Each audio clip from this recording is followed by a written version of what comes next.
Chapter 1424. Jin Yuanfeng, what's the matter? I don't have time to chat with you now. Try to keep it short. The water basin where the voice-transmitting talisman was placed rippled, and transparent bubbles floated to the surface of the water. An ethereal voice suddenly sounded in the room. It was hard to tell if it was a man or a woman, but the tone was urgent. Young master, there's a situation in the area I'm in charge of today.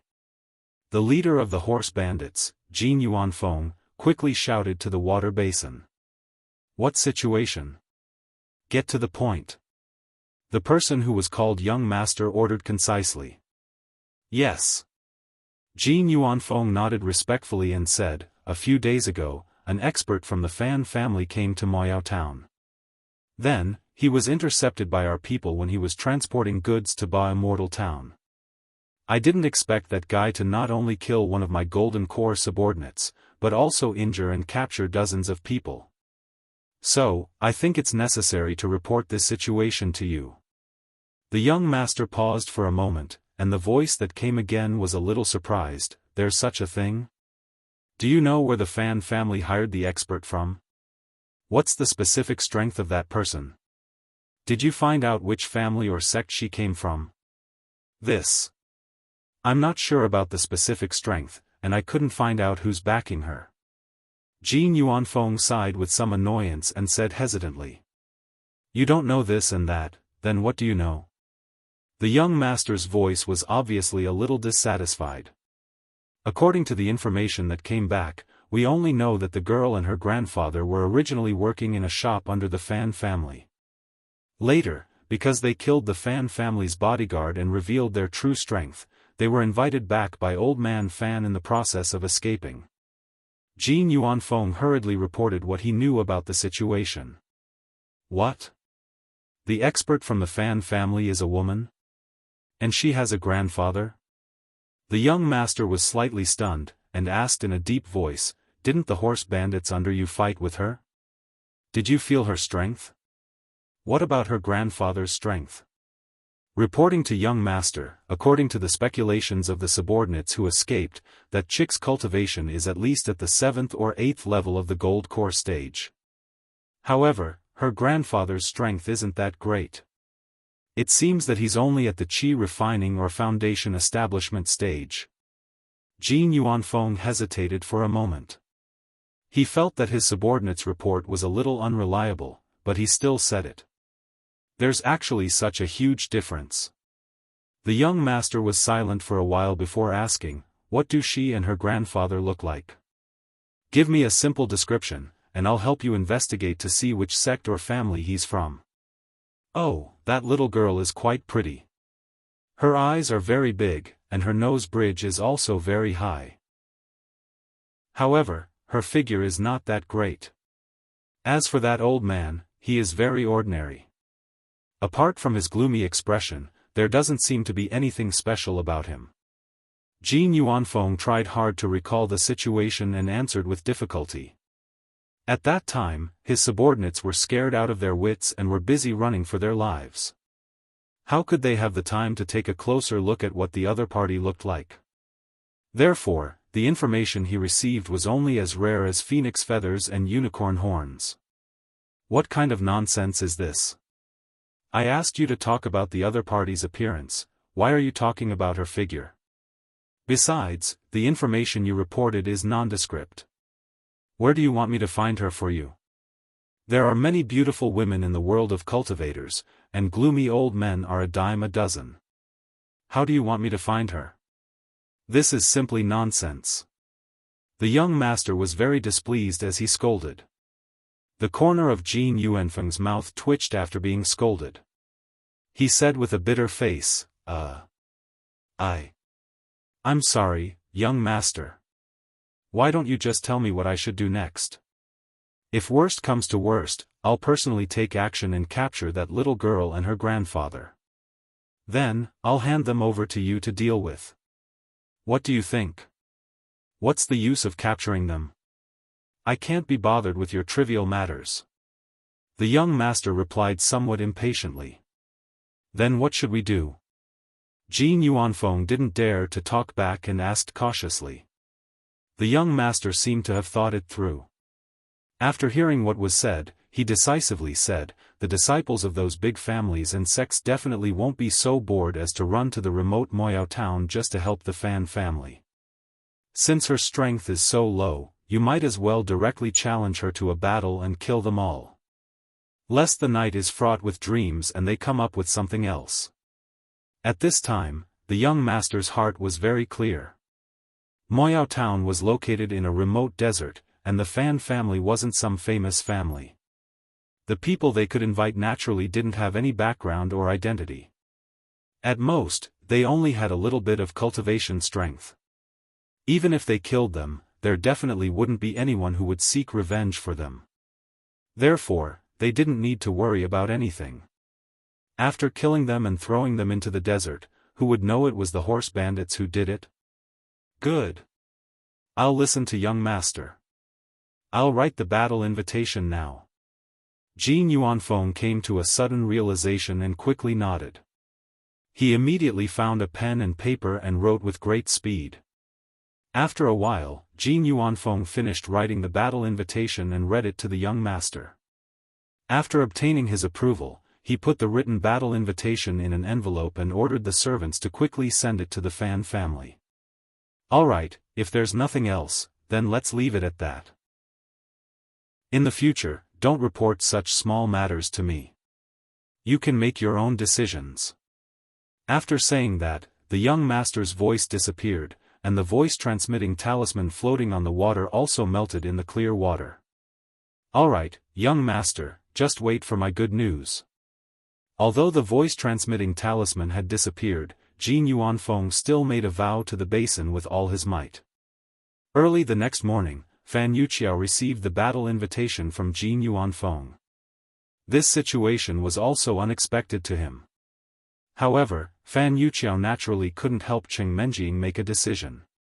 He could only send someone to find Cheng Menjing and Xishan Giant Bull, the two mighty immortals, and present the battle invitation to them.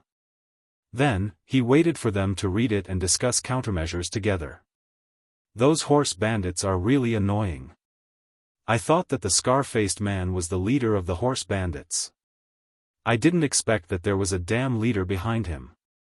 After reading the letter, Cheng Menjing was so angry that she directly crumpled the letter into a ball and threw it on the table. Before Xishan Giant Bull could finish reading it, Cheng Menjing began to fly into a rage. He had to pick up the ball of paper from the corner of the table, carefully unfolded it, and read the rest of the content. Cheng Menjing was still angrily stamping her feet and shouting, "All you know is fighting and killing all day long. What's the point of that? There are so many people, can't they do something serious? Must they fight?" Chapter 1425. The giant bull flicked the crumpled invitation and said coldly, "It doesn't matter. Since Jin Yuanfeng is so eager to die, why don't you fulfill his wish, granddaughter? As long as you kill him, the Fan family will be able to relieve some pressure, and their business will definitely be much better. It's easy for you to say. What if he's stronger than me? Then I'll be the one to die. I won't do it." Cheng Menjing glared at the bull unhappily. She thought that this greedy old guy must want to take the opportunity to extort Fan Yuqiao of spirit crystals again. Otherwise, he wouldn't be so proactive. "Humph, if you're so capable, why don't you do it? I don't think there's anything to be afraid of. No matter how powerful he is, his strength can't be higher than yours." Xishan Giant Yak confidently guaranteed, then smiled mysteriously and said, "Besides, don't I still have a secret weapon in my hand?" "What secret weapon? Why haven't I heard you mention it before?" Cheng Menjing asked in surprise. She suddenly thought of something and said with a strange expression, "You're not talking about that, that's right." Xishan Giant Yak nodded proudly, took out the banner with the strange pattern, and said in a serious tone, "If his strength is so superb that it has reached the same level as yours, then you can use this banner to lower his cultivation, and then you can beat him. It's absolutely safe. TSK, as if it's true." Do you know how to use this thing? Cheng Menjing rolled her eyes at the sky and threatened the bull instead. You're using someone else's magic weapon as a treasure. Be careful of the backlash, or I won't save you. It wasn't that Cheng Menjing looked down on the banner. She just felt that it was best not to use unfamiliar things indiscriminately. Otherwise, God knows what dangerous situation would occur. Oh, it's not difficult at all. Xishan Giant Bull did not take Cheng Menjing's threat to heart at all. Instead, it raised the flag and said excitedly, I saw that guy just casually stuck the flag in the ground and chanted a spell to activate it. The spell seemed to be, the cowboy recalled carefully, then threw the flag in his hand to the ground. Relying on his memory, he chanted a few strange incantations at the flag. Not only did Cheng Menjing frown, even he himself was not sure if he was chanting correctly. After a while, the banner on the ground did not respond at all. Xishan Giant Yak changed its method and chanted another set of incantations, but it still had no effect. After that, no matter how the Xishan Giant Yak chanted in a different posture or incantation, the banner on the ground did not change at all. Gradually, this fellow felt a little embarrassed, but he still forced himself to chant the incantation, not knowing how to end the situation. Great hero Xishan, we don't have much time now. Why don't we try again another day? Seeing this, Fan Yuqiao had to come out and smooth things over. He smiled amiably and said, let's solve the problem of the horse gang's provocation first. This broken flag, it's stupid when it's time to make me proud. It's really not useful. Hearing this, Xishan Giant Bull had to put away the flag embarrassedly and took the opportunity to step down. Fan Yuqiao naturally would not say anything more to Xishan Giant Bull. Instead, he turned to Cheng Menjing and said with a smile, Fairy Cheng, if you have the confidence, why don't you go and meet the horse gang leader, Jin Yuanfeng? The horse gang here should be under his control. If you can kill him, it will be a great contribution to Moyao Town. I will pay you a large sum of spirit crystals as your reward. What do you think? The Xishan Giant Ox was feeling dejected, but when it heard that there were spirit crystals to take, its eyes lit up and it immediately egged her on, Granddaughter, on account of Patriarch Fan's sincerity, why don't you agree? We can go and see the situation first. If we really can't beat him, then we can think of other ways. You're useless. Hearing spirit crystals makes your ears go soft. Cheng Menjing rolled her eyes at Xishan Giant Bull and directly exposed his purpose. However, scolding was just scolding. Cheng Menjing really wanted to earn more spirit crystals for her expenses in the immortal cultivation world after she left the Fan family. For the past few days, the Fan family had been working hard to find people, but none of the information they sent back was about Xiao Chen. Cheng Menjing estimated that the Fan family might not be able to find those people. When the time came, she would have to go to the Dada Immortal Cultivation Chamber of Commerce and entrust them to find the whereabouts of Xiao Chen and the others. At that time, she would have to spend a lot of spirit crystals. Thinking of this, Cheng Menjing did not want to refuse. She nodded decisively and said, okay, then let's go and meet the horse gang leader. However, I don't know the place written on the invitation. I'll have to trouble Master Fan to find someone to lead the way for me. Okay. This is a small matter, absolutely no problem. Fan Yuqiao happily agreed. He looked at the sky outside and added, since the time of the battle is in the afternoon, after lunch, I'll ask the servants to bring 2 horses over. Then, I'll find a servant who knows the road best to guide you to that place. Fan Yuqiao was looking forward to it. If Cheng Menjing could really kill the horse gang leader, then the Fan family would be the biggest beneficiary.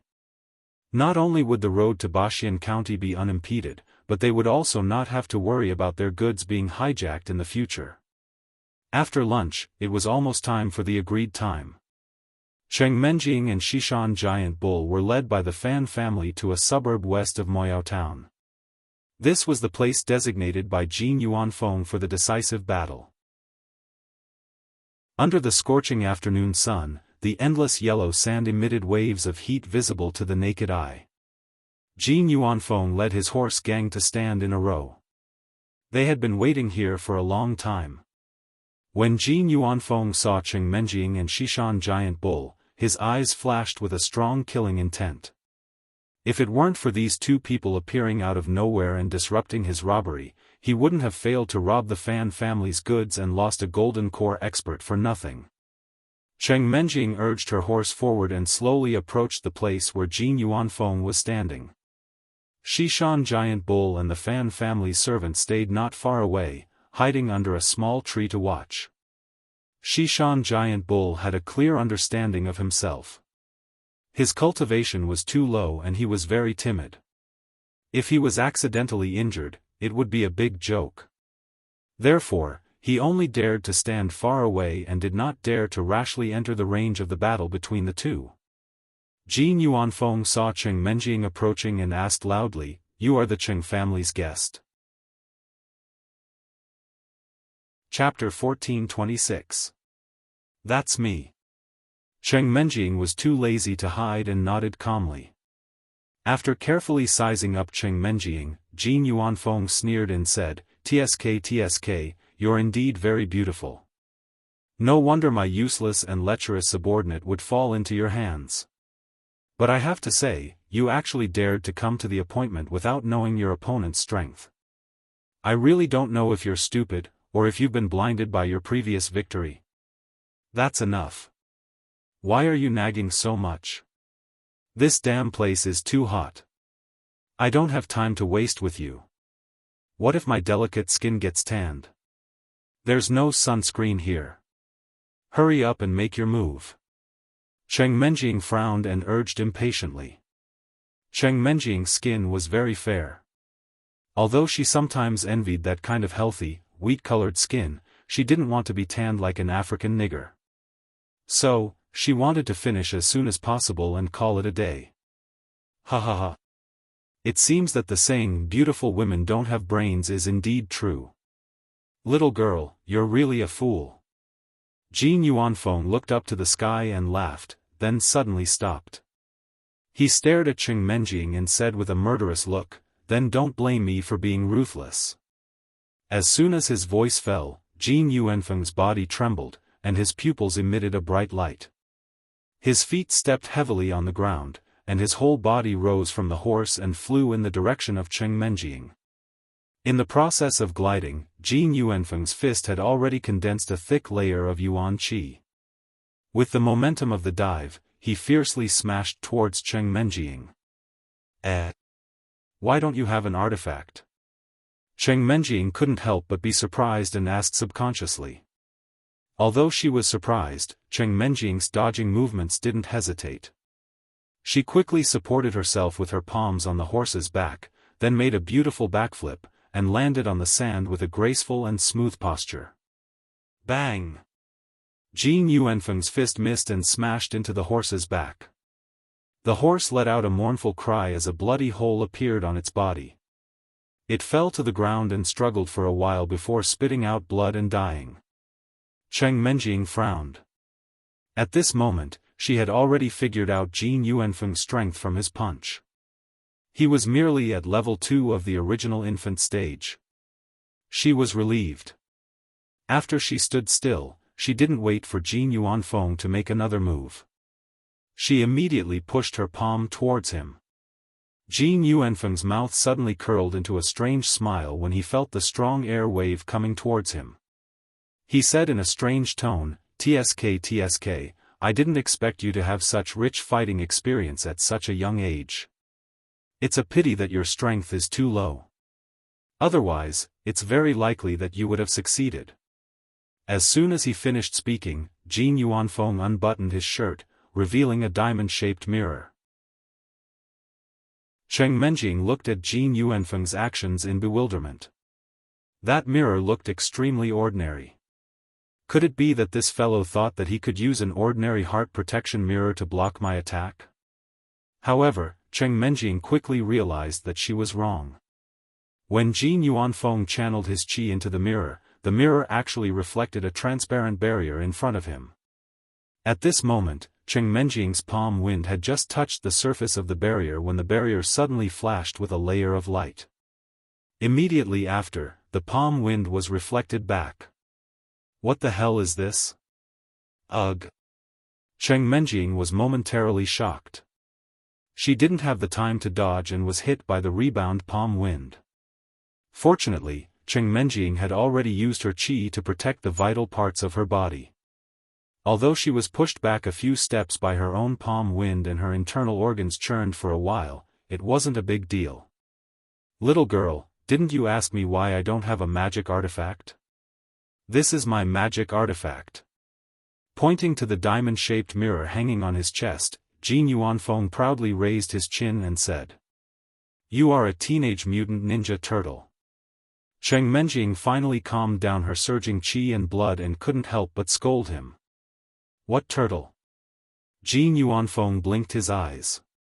He didn't understand the term Cheng Menjing mentioned. He simply continued to introduce it with satisfaction, but that's not important. My magic artifact is a defensive type. Its effect is indeed the same as a turtle's shell. It can perfectly reflect the opponent's attack. With your insignificant strength, any attack you launch will not be able to harm me. Instead, it will only cause you more pain. So I advise you to obediently surrender. Shishan Nyo, who was listening not far away, suddenly changed his expression. He didn't expect there to be such a shameless magic artifact in the world of immortal cultivation. It seemed that Cheng Menjing was in trouble this time. Even if she could win, she would have to pay a great price. But on second thought, Shishan Nyo felt that he was lucky. The palm wind that Cheng Menjing had launched just now didn't seem to exert her full strength. It was obvious that she was also testing the opponent. Otherwise, she would have been killed by him by now. So that's how it is. It seems that I really underestimated you. After listening to him, Cheng Menjing nodded and smiled slightly, but now that you have revealed the secret of the magic artifact, there is no need for me to hold back anymore. Let's end the battle as soon as possible. Before she finished speaking, Cheng Menjing's elemental energy, which was originally covering her body, suddenly surged. Her cultivation at the peak of the nascent soul stage was instantly revealed. Before anyone could react, she waved her slender left palm at Jin Yuanfeng and shouted, "Dark Devour." WH. What? You're not at the second level of the original infant stage. Jin Yuanfeng was stunned by the aura that Cheng Menjing was emitting. He stuttered in shock. The girl in front of him seemed to have changed into a different person. From her petite body, a majestic pressure was released. It caused Jin Yuanfeng to feel a deep sense of fear. A gust of suffocating air, mixed with the sand that had been roasted by the sun, swept toward Jin Yuanfeng in an overwhelming manner. Although he was still in the middle of the desert, Jin Yuanfeng felt as if he had fallen into an ice cave. He hurriedly used all his strength and poured all the qi in his body into the mirror in front of his chest. A transparent barrier that was even wider and thicker than before was quickly reflected in the mirror, standing straight in front of Jin Yuanfeng. Seeing that the powerful qi was blocked outside the barrier, Jin Yuanfeng let out a sigh of relief. Boom! In the blink of an eye, Cheng Menjing's martial technique smashed heavily on the thick barrier. At that moment, it was as if the entire world had come to a standstill. Even the flying grains of sand seemed to have stopped moving in that instant. Jin Yuanfeng and the mounted gangsters behind him stared fixedly at the barrier. All sound had disappeared from their ears. The only thing left in the world was the barrier and the powerful qi in front of it. Chapter 1427. It seemed like a century had passed, but it also seemed like only a second had passed. The barrier seemed to be motionless, perfectly blocking Cheng Menjing's martial arts. Jin Yuanfeng's face just showed a touch of joy, but he suddenly heard a crack sound. The joy immediately froze on his face, and it turned into horror and disbelief. With the sound, a crack gradually appeared on the barrier, and it became bigger and bigger. As the strength of the qi continued to increase, the originally fine cracks on the barrier gradually spread like a spider web. The entire barrier seemed to be on the verge of collapse, and it could shatter at any time. This is impossible. Jin Yuanfeng was already dumbfounded, and he muttered to himself. Suddenly, there was a slight, crack sound in front of his chest. This sound was like thunder in Jin Yuanfeng's ears, and he immediately looked down in panic. He saw that the treasure mirror that he was so proud of had also been shaken by the strength of the qi, and the treasure mirror that was originally full of spiritual qi suddenly lost its light and became extremely dim. Because the magic weapon had already broken, the barrier that protected Jin Yuanfeng naturally collapsed in an instant. Although the barrier had resisted most of the damage, the remaining qi still blasted him backward, and he fell headfirst on the hot sand. He opened his mouth and spat out a mouthful of blood, then he fainted. The rest of the horse bandits were stunned. They had come confidently to watch their boss take revenge and cheer him on. In the end, in the blink of an eye, they were defeated by that girl again? Fortunately, they were basically all experienced. Someone shouted, "Run," and the rest immediately fled like stray dogs. In the blink of an eye, they disappeared, leaving only the vast yellow sand. Phew, it's finally over. Cheng Menjing breathed a sigh of relief. If she had known that the opponent's magic weapon was so evil, she would have directly used her strongest strength to fight directly. That way, she wouldn't have been hit by her own trick for no reason, and she wouldn't have been exposed to the sun for so long, and her skin would have been tanned a lot. Miss Cheng, I say, you should just kill that person directly, there's no point in keeping him. Xishan Giant Bull, who was not far away, saw that Cheng Menjing was planning to turn and leave, and poked its head out from under the tree and shouted loudly. Beat your head. Cheng Menjing glared at the Xishan Giant Bull and snorted, this lady won't do things like killing people. At most, I'll bring him back and let Patriarch Fan deal with him. After that, Cheng Menjing walked towards Jin Yuanfeng and reached out to pick him up and take him away. Anyway, Cheng Menjing still insisted that she didn't want to kill people casually. Since Jin Yuanfeng was seriously injured now, wouldn't it be the same to capture him and hand him over to Fan Yuqiao? Walking to Jin Yuanfeng's side, Cheng Menjing bent down to grab his ankle, but before she could touch Jin Yuanfeng's clothes, she suddenly felt her vision blur, and her nose smelled a strange fragrance. Then she lost consciousness, her body went limp, and she collapsed to the ground. Just as Cheng Menjing collapsed, a one-eyed old man dressed in black suddenly appeared beside her. He stared at the unconscious Cheng Menjing and Jin Yuanfeng as if he was thinking about something. Miss Cheng. Xishan Giant Bull, who was not far away, saw this scene. It was so scared that it jumped up and shouted anxiously. Just as it was about to rush to save Cheng Menjing, it saw the one-eyed old man wearing an eye patch turn his head and glance at it. The old man's only eye exuded a frightening light, and Xishan Giant Bull, who was stared at, only felt a cold vibe like that of a poisonous snake lingering in its senses. Xishan Giant Bull immediately judged that its strength was far inferior to the one-eyed old man. It could only helplessly stop and stand in place, not knowing what to do.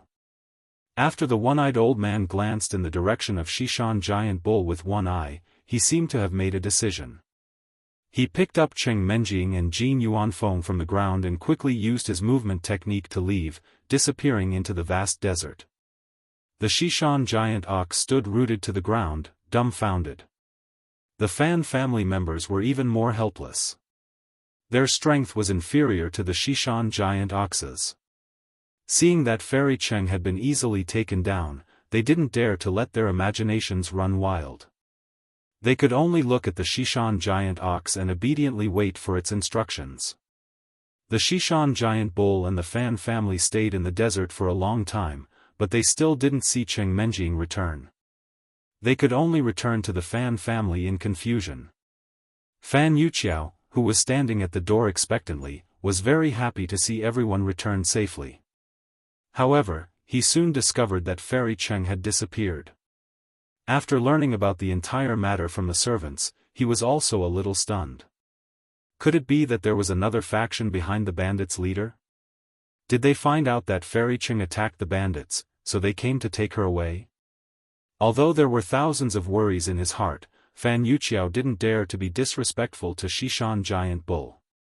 He still provided it with good food and drinks, asking about its well-being every day, for fear that he would not take good care of it.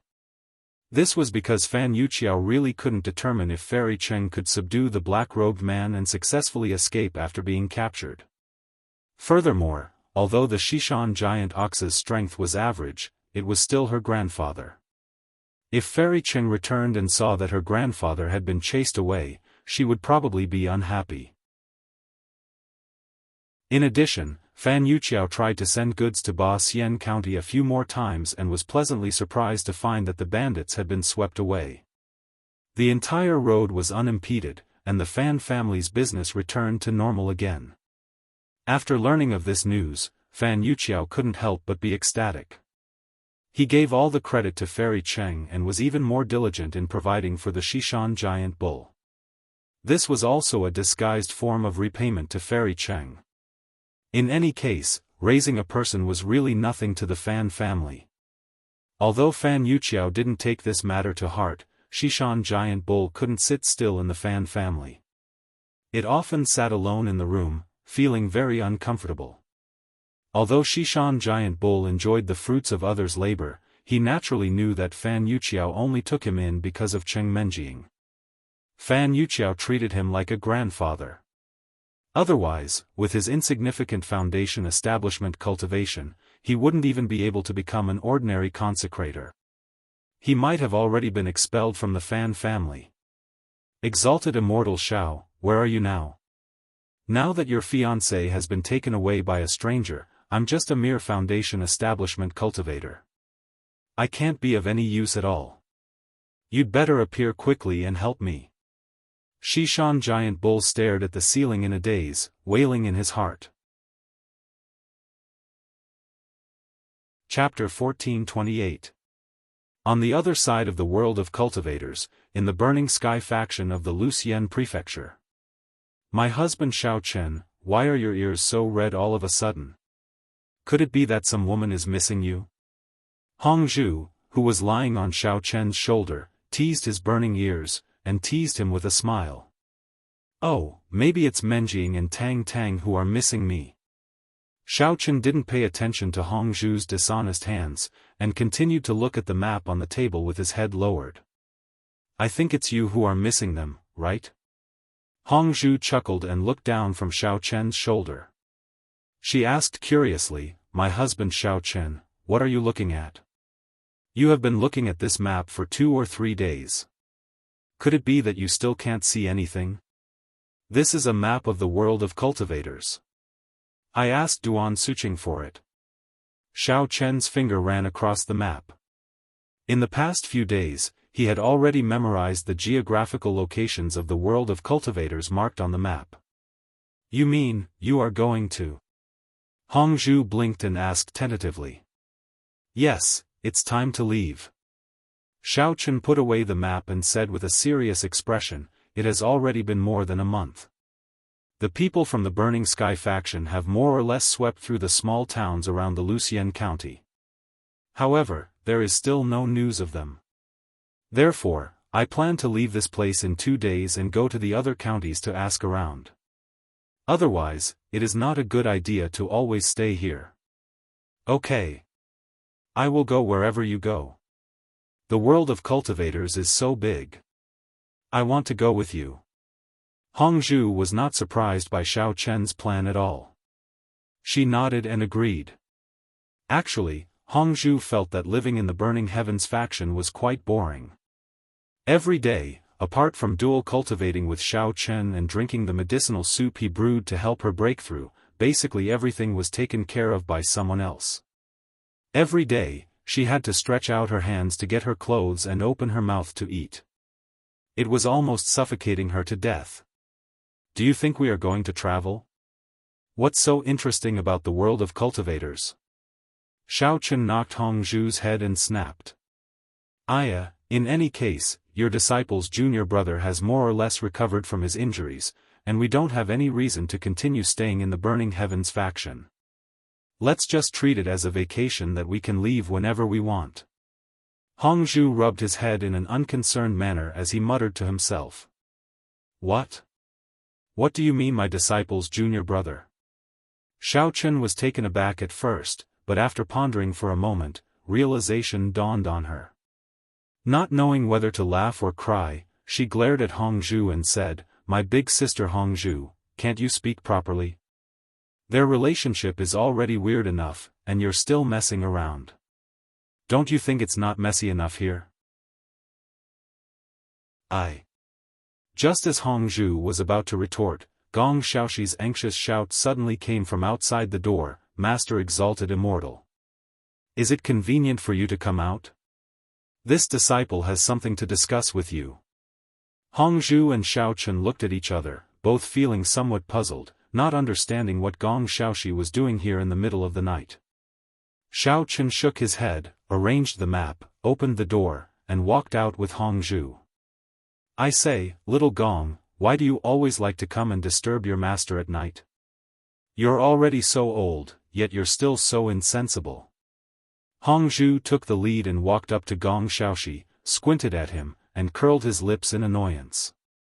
About that, Master's wife, I've indeed run into a bit of trouble. Otherwise, I wouldn't have dared to come and look for you in the middle of the night, no matter how much courage I had." Gong Xiaoxi explained with a bitter face. "What happened? Could it be that there's something wrong with your father's body again?" Xiaochen pressed Hongzhu down and asked Gong Xiaoxi. Previously, when Xiaochen had given Gong Ruidong the dregs of the medicine, the latter's immune system had shown signs of slight rejection, causing him to vomit and have diarrhea for quite a while. It was only after taking several doses of medicine in succession that he gradually adapted to the effects. When this situation first occurred, Gong Xiaoxi was so scared that his soul nearly flew away. In the middle of the night, he ran to Xiaochen's room to ask for help, which made Hongzhu so angry that he wanted to die, and gave him a good scolding. After Xiaochen went to examine Gong Xiaoxi, he determined that this situation was due to the fierce medicinal strength of the medicine. Only then did Gong Xiaoxi feel relieved. No, my junior brother is fine this time. The problem lies with the mountain bandits near the Luxian prefecture." Gong Xiaoxi hurriedly waved his hand and said angrily. "Mountain bandits? Are you referring to the group of bandits that you mentioned to me a few days ago?" Xiaochen raised his brows and asked in astonishment. As it turned out, the Luxian prefecture was vast, and most of it was made up of forests and wastelands. In the mountain range surrounding the city, there had always been a group of mountain bandits who raided houses and robbed houses. Usually, they would burn, kill, and loot the belongings of the passing merchants for a living. Almost all the merchants in the Luxian prefecture, big or small, had been robbed by them. When the mountain bandits were wreaking havoc, all the merchants in the Luxian prefecture had suffered great losses. They closed their doors and refused to receive any customers. The entire market was on the verge of collapse. After that, they had no other choice but to seek help from the Burning Sky faction and the Tranquil Forest sect, hoping that the two largest sects in the prefecture would lend them a helping hand. The Tranquil Forest sect and the Burning Sky faction knew the big picture and sent out their disciples to serve as the merchants' guardians. They ruthlessly suppressed the mountain bandits' robberies, and only then did they curb their arrogant behavior, allowing the merchants to resume their normal trading activities. However, despite the suppression, the mountain bandits were still like grass that had grown out of the wastelands. With the spring wind, they grew again. They originally wanted to continue their previous behavior, but they realized that the merchants were already guarded by the guardians. After failing to rob the merchants' belongings several times, the mountain bandits became angry out of humiliation. They decided to vent their anger on the Burning Sky faction and the Tranquil Forest sect, who had taught them a lesson. Although they did not have the ability to fight against the two large sects, the mountain bandits had their own tricks. They displayed the principle of fighting if they could win, running if they could not win. They played guerrilla warfare with the Burning Sky faction and the Tranquil Forest sect, harassing them from time to time. They deliberately wanted to annoy the two sects to death. The Tranquil Forest sect was located in the wasteland, and the surrounding area was heavily guarded. The mountain bandits had probed a few times, but they realized that there was no advantage to be gained.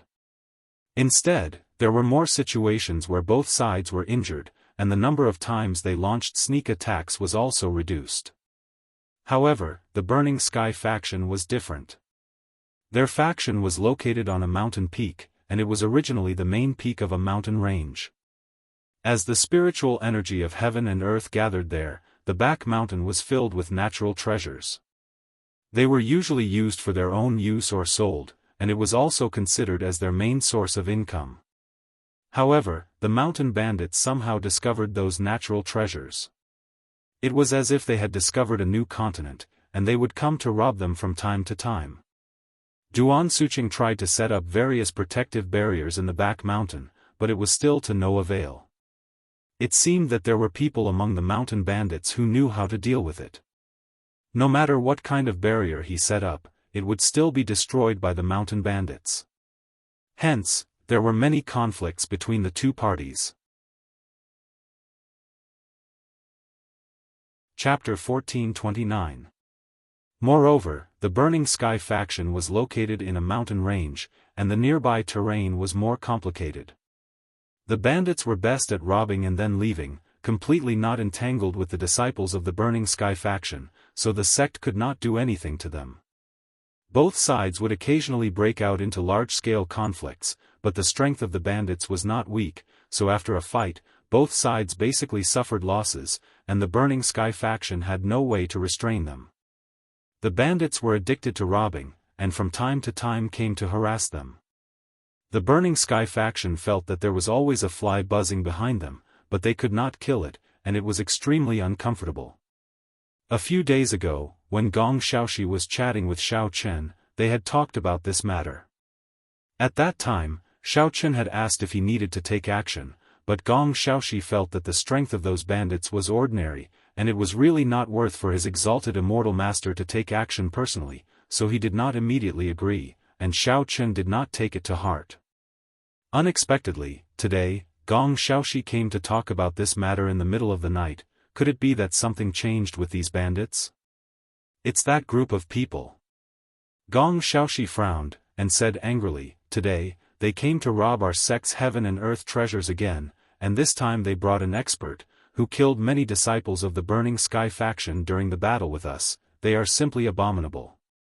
So I want to ask Exalted Immortal Master to take action and teach those bandits a lesson, to help the dead disciples vent their anger."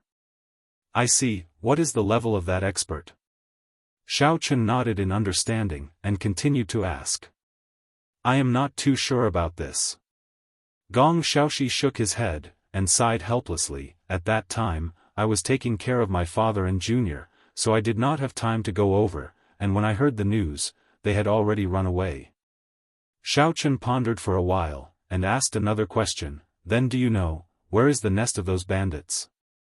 Xiao Chen planned to eradicate all the bandits in one go, or else after a few days, when he left the Burning Sky faction, he might not have the chance to help them again. We've tried to track their tracks before, but these bandits ran away after robbing them. We couldn't find where they were hiding at all." Gong Xiaoxi stomped his feet in annoyance. Suddenly, he thought of something and added, "That's right, according to the injured disciples, their most powerful leader might be at the original infant stage. How about this? Take me to the back of the mountain to have a look. Maybe I can find some clues left behind by the bandits. If we follow the clues to their lair, we can catch them all in one fell swoop."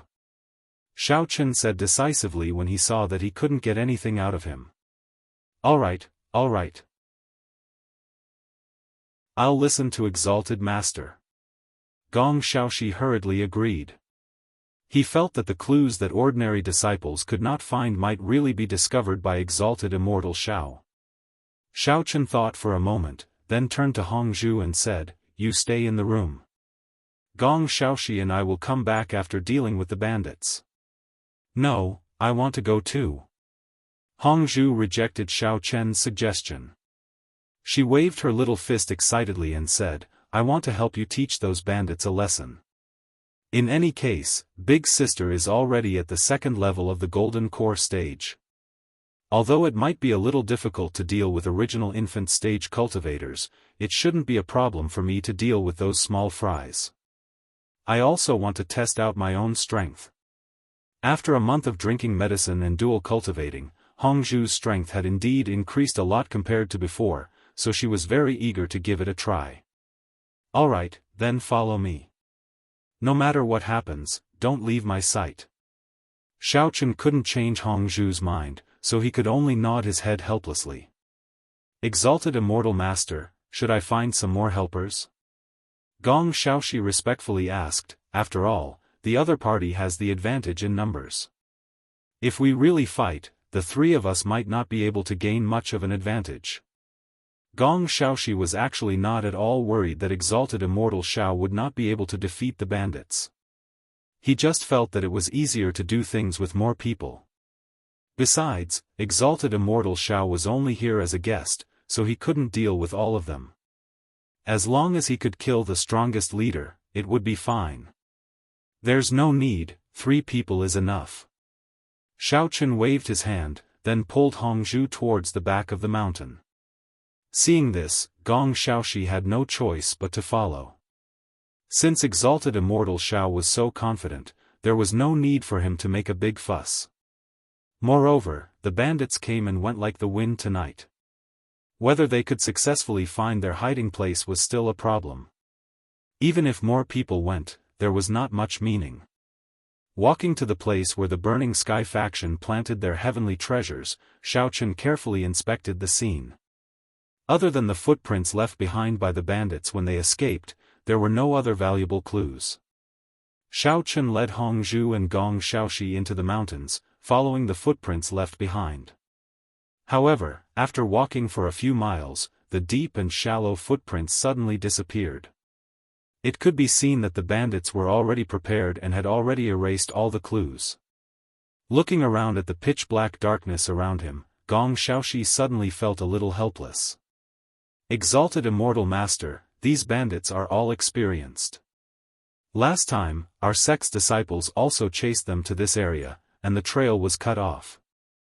Later on, we deliberately expanded the search area, but we still found nothing. Helplessly taking 2 steps forward, Gong Xiaoxi asked Xiao Chen for help. What do you think we should do next? Wait, let me use my divine sense to check the situation first.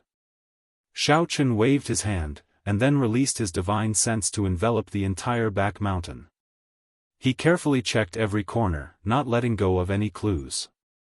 Previously, when leaving the inner martial world, when they needed to open the portal, Xiao Chen had endured the heavenly tribulation together with the girls. At that time, because of Ke Lin's cowering, he suffered most of the damage, and also shared the pressure of the other girls. Fortunately, there was no danger, and in the end, they survived the disaster safely. As the saying goes, one who survives a great disaster is bound to have good fortune later on. After Xiao Chen finished enduring the heavenly tribulation, he felt that he had broken through several levels in succession. The yuan qi in his body was surging, as if he had endless power. After entering the immortal cultivation world, from time to time, Xiao Chen would find time to dual cultivate with Hongzhu, consolidating his cultivation, which was a blessing in disguise. Finally, his strength stabilized at the 7th level of the profound ascension stage, which was why he could release such a large range of divine sense at this moment, covering the entire back mountain. Feeling an extremely huge and unfathomable divine sense spiritual power spreading out, Gong Xiaoxi couldn't help but be secretly surprised. He quietly took a step back, and asked Hongzhu in a low voice, "Master's wife, what is my master's current strength?" Chapter 1430. Why do you suddenly ask? Didn't he tell you before? Hongzhu glanced at Xiao Chen.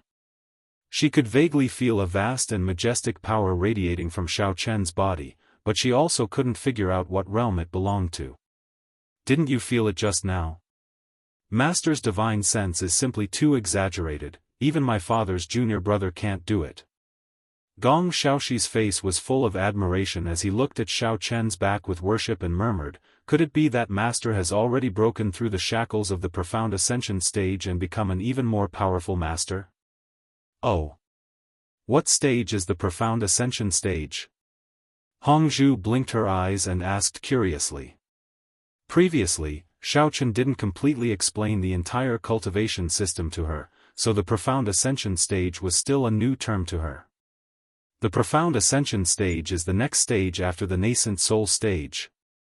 Gong Xiaoxi smacked his lips and said with emotion, I originally thought that my father's junior brother was already a very powerful existence, and that only that old fellow from the Tranquil Forest sect could surpass him. I didn't expect master to be so much stronger than him. I've really opened my eyes today. Hearing Gong Xiaoxi's words, Hongzhu felt very satisfied. She puffed out her chest and said with a proud smile, Little Gong, why do you think big sister? Master's wife, I, would fall for your master? Isn't it because he's very powerful? I say you should learn a little more in the future, as long as you can learn a little bit of your master's skills, and practice hard for a few years, you might even surpass him. No, master's wife, you're too kind to me. Gong Xiaoxi waved his hands repeatedly and said with a bitter smile, I don't dare to think like that. Right now, disciple's biggest goal is to surpass my father's junior brother and become the #1 expert of the Burning Heavens sect. As for what master's wife said, I'm afraid I won't be able to do it in this lifetime. You're really useless, satisfied with a mere nascent soul stage. Don't tell others that I'm your wife when you go out. Hongzhu rolled her eyes and scolded in a bad mood. However, Hongzhu was very clear in his heart that Gong Xiaoxi had been stuck in the gold core stage for a very long time and had only managed to step into the nascent soul stage with the help of Xiaochen. At his age, if he could still cultivate to the peak of the nascent soul stage, that would already be a very outstanding achievement. Gong Xiaoxi smiled embarrassedly. He knew that Hongzhu, his master's wife, loved to joke around, so he did not take her rebuke to heart.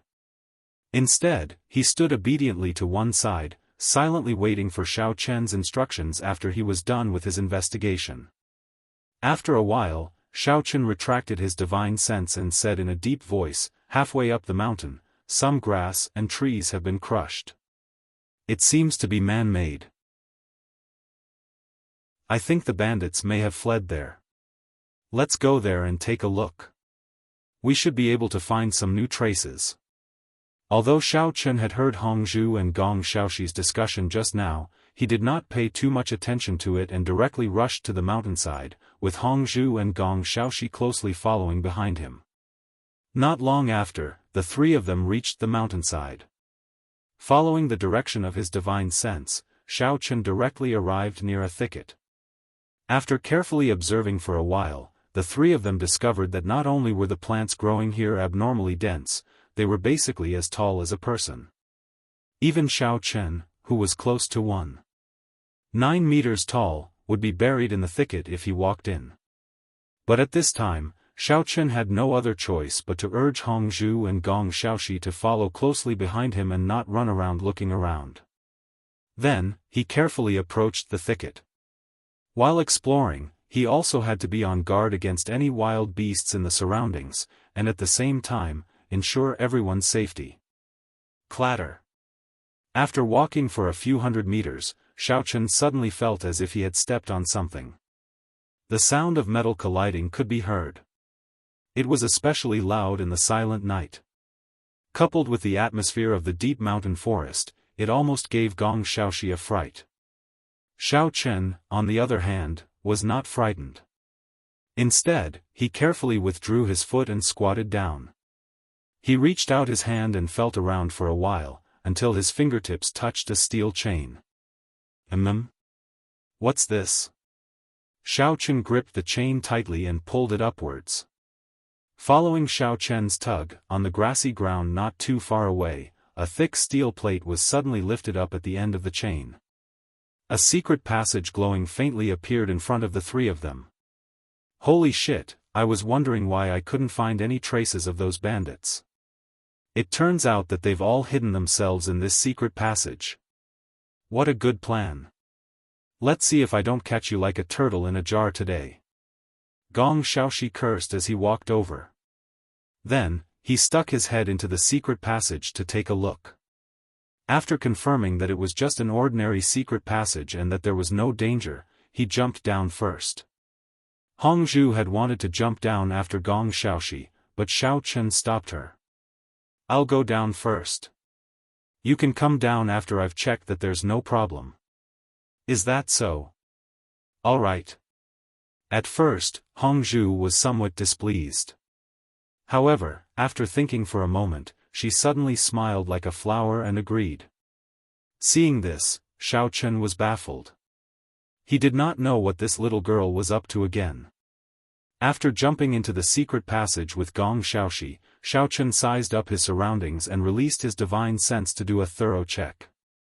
He discovered that there were indeed no traps. The bandits probably thought that this secret passage was well hidden and that there was no need for any other defensive measures. After confirming that there were no mistakes, Xiao Chen shouted towards the entrance of the cave, "Little Hongzhu, you can come down now.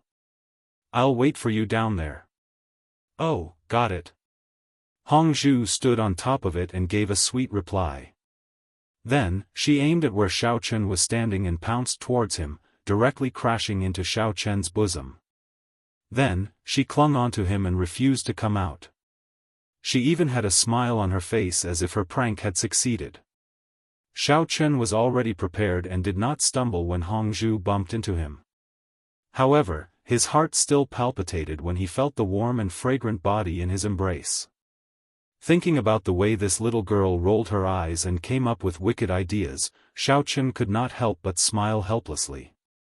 He raised his hand and lightly tapped Hongzhu's head, whispering, "You did that on purpose, didn't you? Stop messing around. Can't you see what kind of environment you're in? Hee, Xiao Chang husband, don't you feel very comfortable? Don't you want to hug me a little longer?" Hongzhu hid in Xiao Chen's embrace and giggled mischievously.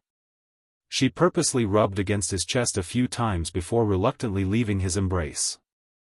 Master's wife, you two are openly showing off your affection. Have you ever considered the feelings of your disciple?" Gong Xiaoxi had an envious expression on his face as he watched Xiao Chen and Hongzhu flirt with each other.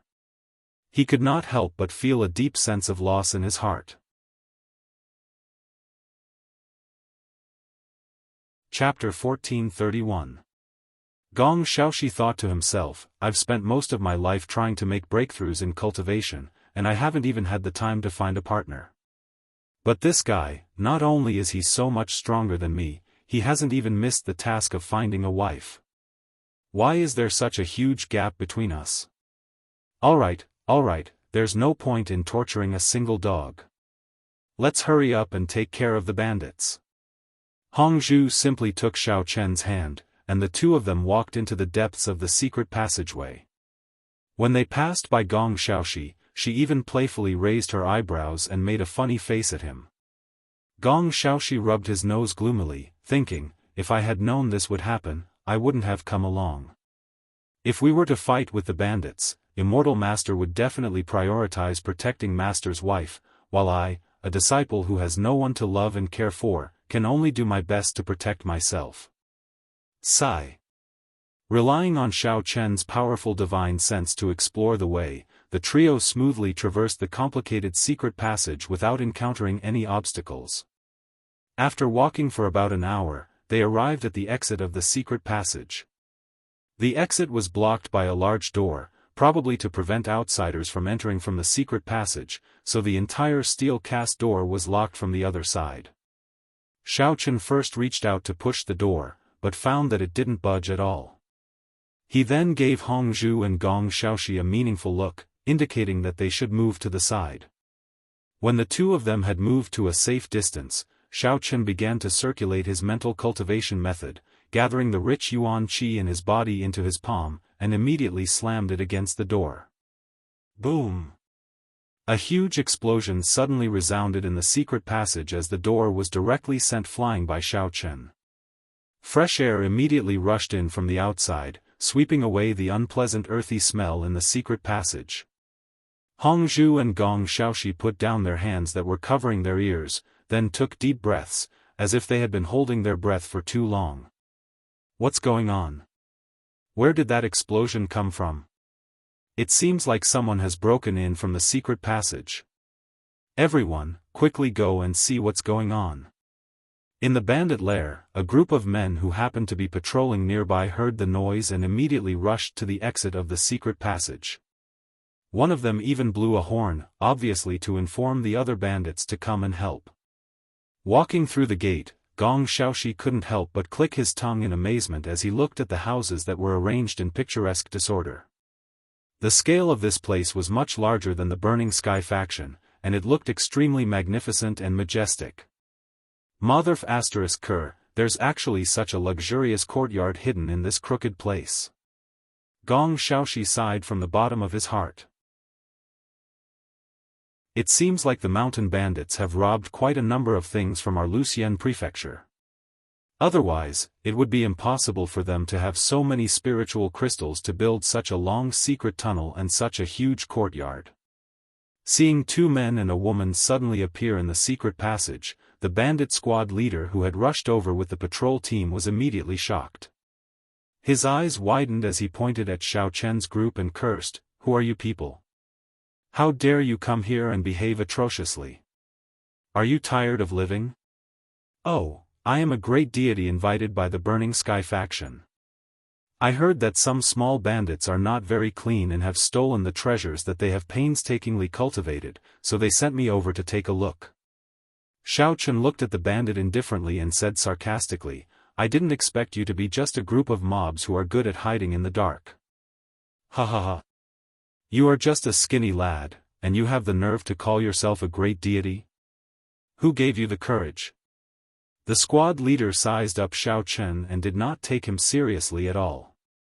He laughed sarcastically. "I don't have time to argue with you." Xiaochen crossed his arms in front of his chest and said coldly, "Just call out your most powerful expert. I don't intend to deal with other people, I just want to deal with him." "Oh, you are just a small fry and you want to go against our leader? Why don't you go to heaven?" The squad leader rolled his eyes and said while pinching his nose. "Oh, since you want to see me go to heaven, then I will do as you wish." Xiaochen could not be bothered to talk to this guy anymore. He directly took out his flying sword and jumped on it. Then, he flew into the air and looked around. After getting a clear look at the layout of the bandit lair, Xiaochen casually sent a palm strike towards the group of bandits who were staring at him dumbfoundedly. Then, riding on his flying sword, he summoned the fire of the underworld and commanded it to light up a few rather conspicuous houses. The patrol team on the ground was originally dumbfounded. They were thinking about how to deal with Xiaochen who was flying in the sky. Suddenly, they saw him waving his hand lightly. Then, a wave of terrifying pressure came towards them. Everyone's expressions changed greatly. A few of them who had faster reactions hurriedly scrambled to escape. The rest who had not reacted in time were all sent flying by the powerful force. Their bodies smashed heavily into a nearby mountain wall. Blood flowed out of their orifices and they died instantly. Gong Xiaoxi's eyes involuntarily revealed a look of admiration as he watched Xiaochen fly in the air on his flying sword. His clothes fluttered in the wind as he guided a ball of strange-colored flames to attack wherever he pointed. In an instant, he had destroyed more than half of the bandits' lair. Gong Xiaoxi had never seen such a superb magic weapon. Whether it was the flying sword or the fire of the underworld, any one of them shocked him from the bottom of his heart. At this time, Gong Xiaoxi had already begun to imagine that as his master, if exalted immortal Xiao could give him one of these magic weapons in the future, then he would truly have no regrets in this life. On the other hand, Hongzhu's expression was calm and emotionless. She had seen Xiao Chen's weapons several times, so she did not find it too strange. Currently, Hongzhu's gaze was scanning the ground, trying to find a few lone bandits to test out her golden core stage strength. However, from the looks of it, she did not have much of a chance.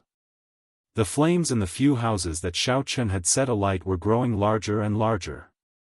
The bandits inside could not stand the thick smoke and continuously ran out of the houses. Some of the bandits who were too slow were accidentally splashed by the sparks. Several large holes were instantly burned into their clothes. Furthermore, there was no way to extinguish the fire. Their entire bodies were gradually engulfed by the fire. They lay on the ground and rolled around in pain, wailing incessantly. For a moment, the entire bandit lair was filled with thick smoke and the scene was incomparably chaotic. "You yellow-haired thief, hurry up and stop." Just as Xiao Chen was calmly observing the situation from above, he heard an old and deep roar suddenly ring out. An old man dressed in light yellow robes shot out from one of the rooms in the corner of the courtyard and charged straight at Xiao Chen. "Oh! You've finally called out the master." Xiao Chen raised his brows slightly. He stood on his flying sword as steady as Mount Tai, waiting for the yellow-robed old man to approach. Chapter 1432. When the yellow-robed old man gradually approached Xiao Chen, he suddenly took out an iron horsetail whisk and flung it at Xiao Chen. Then, with a somersault, he landed firmly on the ground.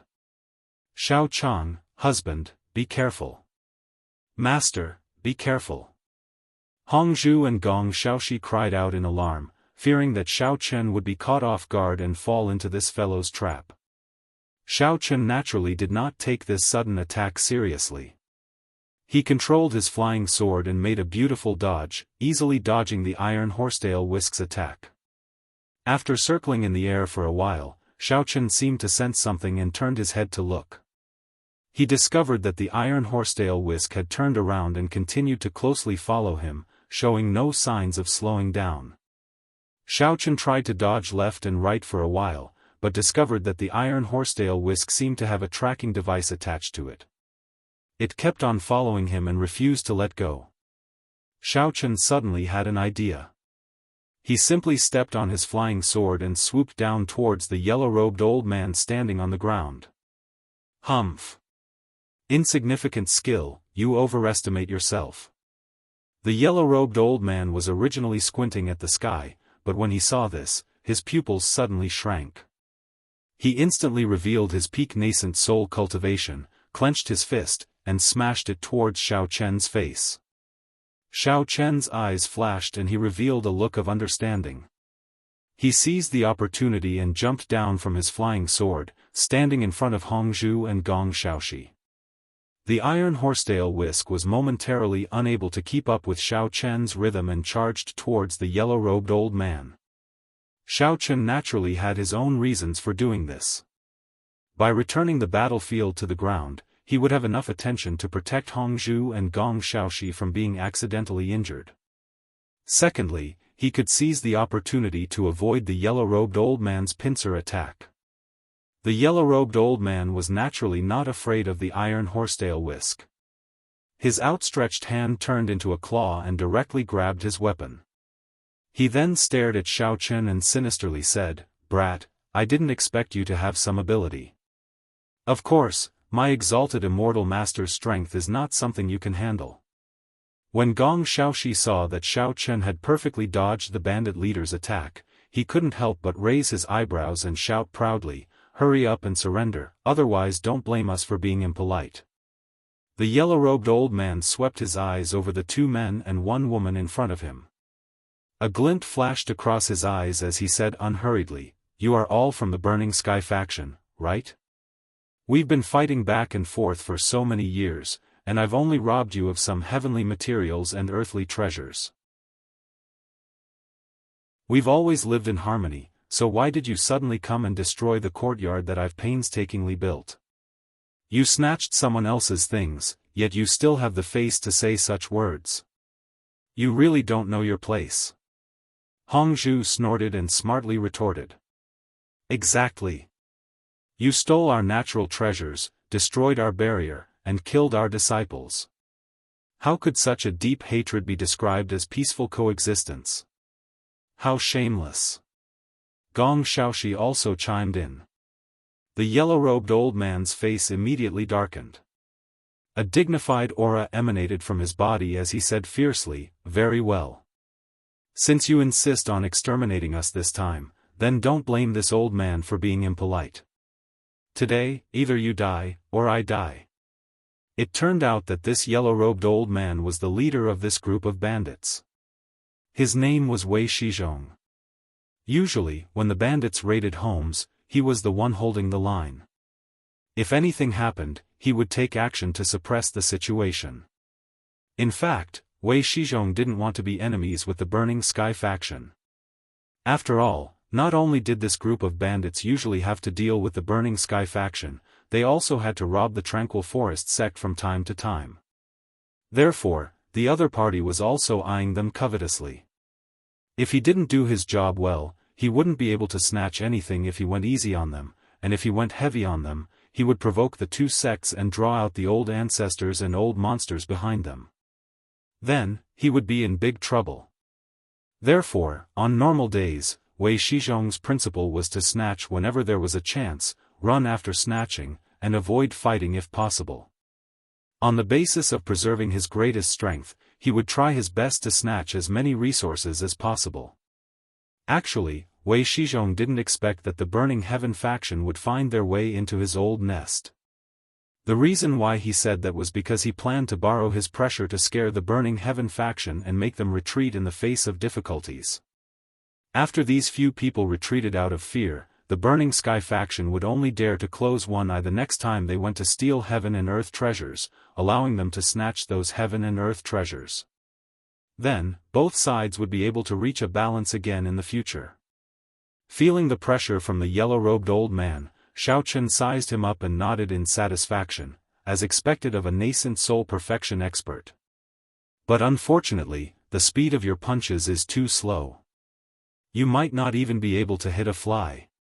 Exalted Master, this old man is actually a nascent soul perfection expert? Looks like you're in luck today. When Gong Xiaoxi heard what Xiao Chen said, he couldn't help but blurt out in surprise. Previously, Gong Xiaoxi heard that the bandit leader's strength was very high. He estimated that he was at least in the nascent soul stage, but he didn't expect that he had actually reached the nascent soul perfection realm. Hehe, are you afraid? This old man is indeed in the nascent soul perfection realm, this is absolutely not a lie. If you are afraid, this old man can give you a chance, hurry up and scram. Otherwise, next year today will be the day of your death. Wei Shizhong thought that his pressure was effective, so he put on an imposing manner and shouted. Thinking that he had scared off the Burning Sky faction's invasion, Wei Shizhong couldn't help but feel a little smug in his heart. In the future, they could go to the Burning Sky faction to steal herbs without fear. Just thinking about it was really satisfying. "Oh. This is really great, Exalted Master, you can finally fulfill your wish." Gong Xiaoxi was surprised and happy as he slapped his thigh and laughed. Xiao Chen shrugged his shoulders and glanced at Gong Xiaoxi. He said indifferently, "Look at you, why are you so excited? Isn't it just a nascent soul perfection realm? Look at your inexperienced look. Won't you be laughed at if word of this gets out? You're really useless. Kid, you're actually his master at such a young age? And an exalted immortal?" Wei Shizhong looked at Xiao Chen with a strange expression and asked in surprise. "Old man, listen carefully. Exalted Immortal Xiao is my master. My master is the real Exalted Immortal." Gong Xiaoxi straightened his chest and answered with a face full of pride. When he heard Gong Xiaoxi say this, Wei Shizhong turned to look at him and snorted disdainfully, "Exalted Immortal? It seems that the master you've acknowledged is also useless. Could it be that his wish is to see a nascent soul perfection realm expert in his lifetime? This kind of thing is worthy of being called an Exalted Immortal? He's simply a disgrace to the title of Exalted Immortal." Chapter 1433.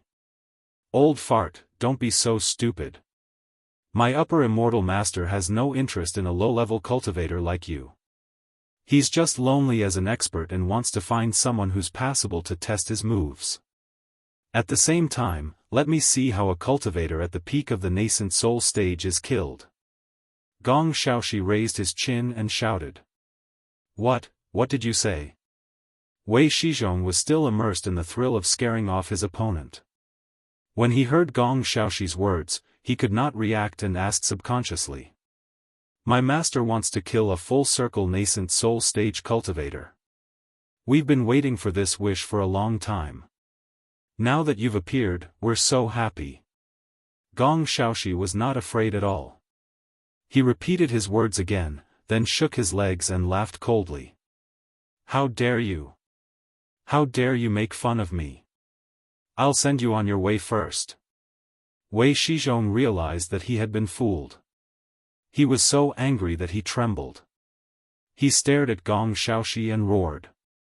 As soon as he finished speaking, Wei Shizhong immediately injected primordial qi into every thread of the iron horsetail whisk in his hand. Then, he raised his palm slightly. The threads were like sharp thorns. They suddenly stood up and shot straight at Gong Xiaoxi. Gong Xiaoxi was shocked. His sneer stopped abruptly and he retreated. Just as he was about to call for his immortal master to save him, he saw Xiaochen suddenly move. What kind of stupid magic weapon is this? It's more like it's used to drive away mosquitoes. You actually have the nerve to take it out to show off. Don't you have any decent magic weapons on you? As Xiaochen sneered, he stretched out his hand and easily caught the threads that flew past him. Then, he exerted some strength in his wrist and snatched the entire iron horsetail whisk into his hand. Seeing this, Wei Shizhong's expression could not help but sink. Xiaochen's attack speed was indeed astonishing.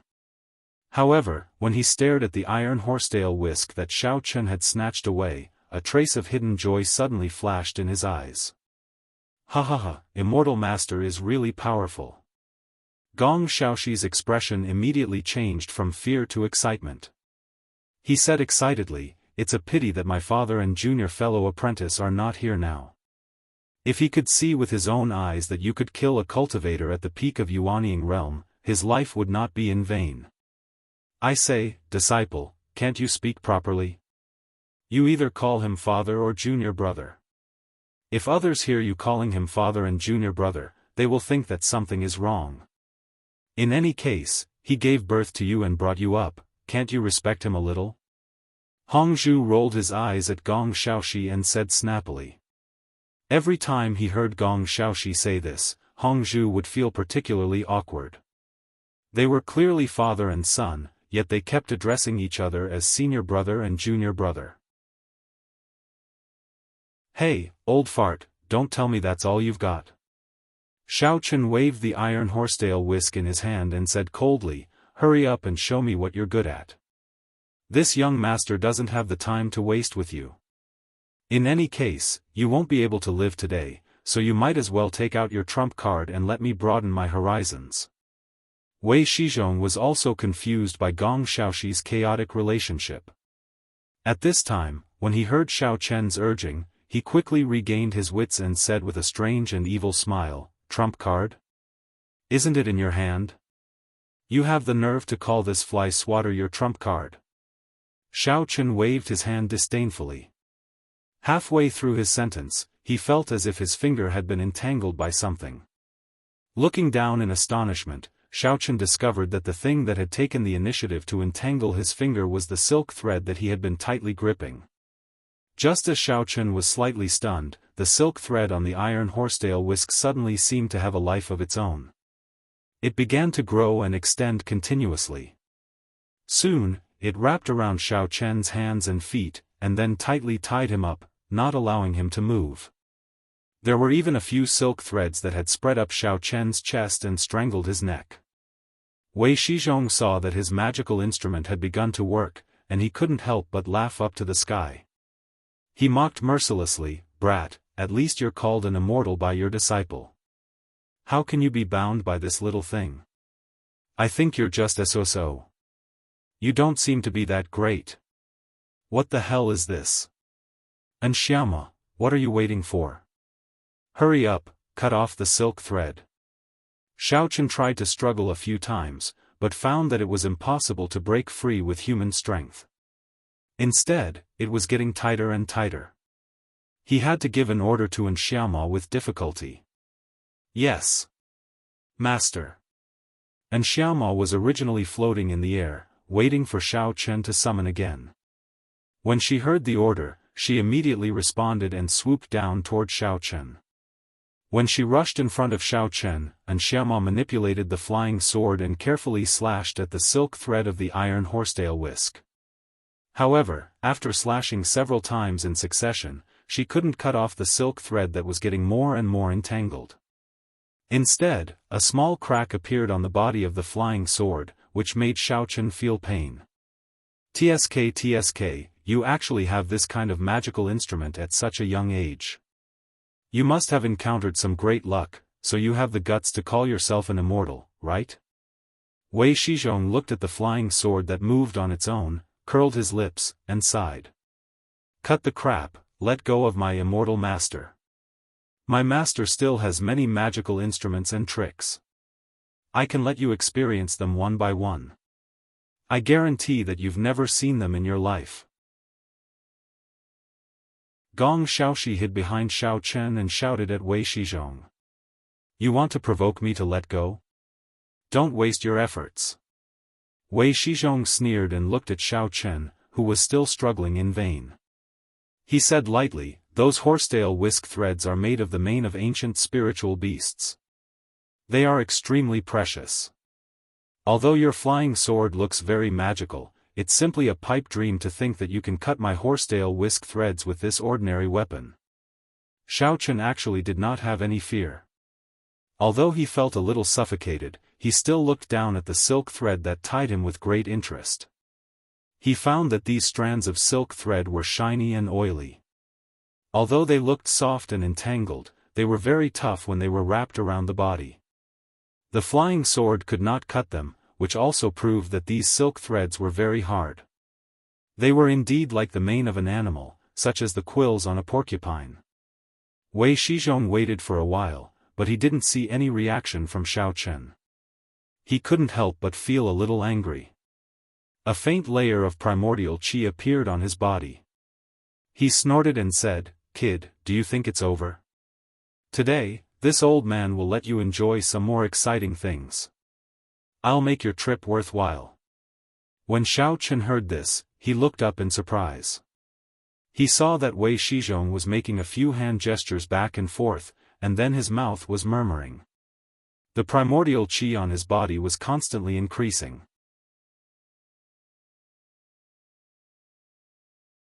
Chapter 1434.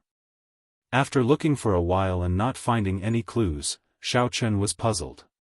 Suddenly, a familiar blue light flashed under his eyelids. Looking down, Xiaochen found that the iron horsetail whisk in his hand seemed to have some kind of reaction. Several blue lights gradually appeared on the handle and quickly spread toward the silk thread. Xiaochen was alarmed. This color, this light, why is it so familiar? I seem to have seen it before. Before Xiaochen could recall what this blue light was, he felt his whole body suddenly convulse, as if he had been electrocuted, and all his muscles tightened together. Xiaochen hurriedly operated the yuan qi in his body to resist, and then could not help but secretly roll his eyes. He thought to himself, it seems that I must have offended the god of thunder and goddess of lightning in my previous life, so I am often tortured by thunder and lightning in this life. This kind of familiar tingling and numbness, if it is not a lightning strike, then what is it? However, what surprised Xiaochen was that his strength was obviously higher than that old man's, but he could not break free from the silk thread that was wrapped around his body. What is going on? Isn't this a little too strange? How can I get out of this predicament? Xiaochen thought to himself as he felt the numbness from the electricity coursing through his body. Seeing Xiaochen being electrocuted from time to time, the corners of his mouth involuntarily twitching, Hongzhu and Gong Xiaoxi, who were originally very confident, had their complexions changed. Hongzhu was a little better, but Gong Xiaoxi's forehead had begun to break out in a cold sweat. He thought to himself, could it be that his immortal master is going to fall under this guy's strange trick? Both of them wanted to help Xiao Chen, but their cultivation was too low. Even if they went up, they were no match for Wei Shizhong. If they went up, they would only die in vain. They could only watch helplessly as the iron horsetail whisk tightly wrapped around Xiao Chen's body. They could only watch helplessly from the side, but there was nothing they could do. Wei Shizhong observed for a while and saw that Xiao Chen really couldn't break free from his iron horsetail whisk. He was secretly happy, but he coughed and pretended to be indifferent. Originally, this old man didn't want to kill anyone today, but since you don't know what's good for you, this old man has no choice but to keep you here. Take this as a lesson to the Burning Sky faction, and let them know that in the future, don't think of ways to go against us. After he finished speaking, Wei Shizhong clenched his fists and circulated his yuan qi. With a slight movement of his body, he instantly appeared in front of Xiao Chen. Then, he raised his arm and smashed down fiercely at Xiao Chen's head. At this moment, Xiao Chen's mind flashed like a spark. He shouted in his sea of consciousness, Nethery. Following Xiao Chen's shout, the flame of the underworld appeared in the air with a whoosh. Without needing any orders from Xiao Chen, it immediately rushed towards the iron horsetail whisk. Before Wei Shizhong's attack could reach it, it had already touched the horsetail whisk's silk. A bluish-purple flame surged back and forth, and very quickly, the entire iron horsetail whisk was swallowed up. Even the horsetail whisk's handle and silk were completely burned. Moreover, it didn't cause any harm to Xiao Chen. Not even a corner of his clothes was burned. The corner of Xiao Chen's mouth slightly curved, and he thought that it was as expected. Although the silk of this horsetail whisk was made from the mane of an ancient spirit beast and was extremely tough, even the flying sword that he refined couldn't cut it. What was the flame of the underworld? It was a heavenly flame that came from hell, and it was even more powerful than the Samadhi true fire. Between the mane of a spirit beast in the world and the heavenly flame from the abyss, who was stronger and who was weaker, just by thinking with one's toes, one would know. Therefore, the outcome of the battle was decided in an instant. What's going on? Wei Shizhong, who had just rushed in front of Xiao Chen, happened to see this scene. He couldn't help but turn pale with fright. Obviously, he was shocked by the sudden appearance of the flame of the underworld, and even his whole body slightly paused for a moment. Although there was a short pause, Wei Shizhong was already very close to Xiao Chen at this time. Therefore, after only a moment of hesitation, Wei Shizhong still rushed forward with the help of inertia. Seeing that Xiao Chen seemed to have no time to react, Wei Shizhong secretly sneered and swung his fist with greater strength. Seeing that his fist was about to kill Xiao Chen, Wei Shizhong's heart was already calm, and his face also showed a proud expression. However, the next moment, his facial expression stiffened and distorted. This was because after Wei Shizhong's fist smashed down, he felt as if he had smashed into the air. In front of him, Xiao Chen's body suddenly disappeared into thin air, leaving only an afterimage. As the wind of the fist followed, the afterimage also drifted away without a trace. Wei Shizhong, who had smashed the air with his fist, felt that the blood in his chest was a little stagnant. He seized the time to adjust his breath, and at the same time, he wanted to see where Xiao Chen was hiding. Wei Shizhong first glanced forward and found that there was no trace of Xiao Chen at all. Just as he was feeling puzzled, he glanced at the right side of his body from the corner of his eye, and there was a strong black aura sweeping over. Along with the black aura, a cold and ruthless voice followed, "Old thing, the game is over, eat my dark flame palm." The person who came was Xiao Chen, and the dark flame palm was also a martial skill he learned at the beginning of cultivation. After dodging Wei Shizhong's attack with extremely fast movements, Xiao Chen was about to launch a sneak attack. Suddenly, an idea came to his mind. He wanted to try the dark flame palm that he hadn't used for a long time to see how effective it was. Although this martial skill itself was not very good, now that he was already at the 7th level of the profound ascending stage, if he used this move, the power should be very good. Anyway, this old thing's most powerful treasure had been destroyed by him, so it didn't hurt to use a low-level martial skill to test it out. When did you go behind? Wei Shizhong glanced at the black aura that suddenly attacked from behind, and couldn't help but blurt out in surprise. He didn't dare to neglect his movements, and quickly concentrated all his yuan qi on his right fist, then turned around and punched heavily towards Xiao Chen's palm wind. Boom! The two men's fists and palms collided, making a deafening noise. The onlookers felt that the entire bandit's lair shook a few times. When Wei Shizhong's fist stuck to Xiao Chen's palm, he felt that something was wrong. His own yuan qi was rapidly losing. Even if he wanted to seal his meridians, it would be useless. Wei Shizhong was shocked. He wanted to pull his fist back, but he discovered that his fist was stuck firmly to Xiao Chen's palm. It did not move at all, as if it had always been in Xiao Chen's hand. At this time, Wei Shizhong's face had become pale. He wanted to make a final effort, but it was too late.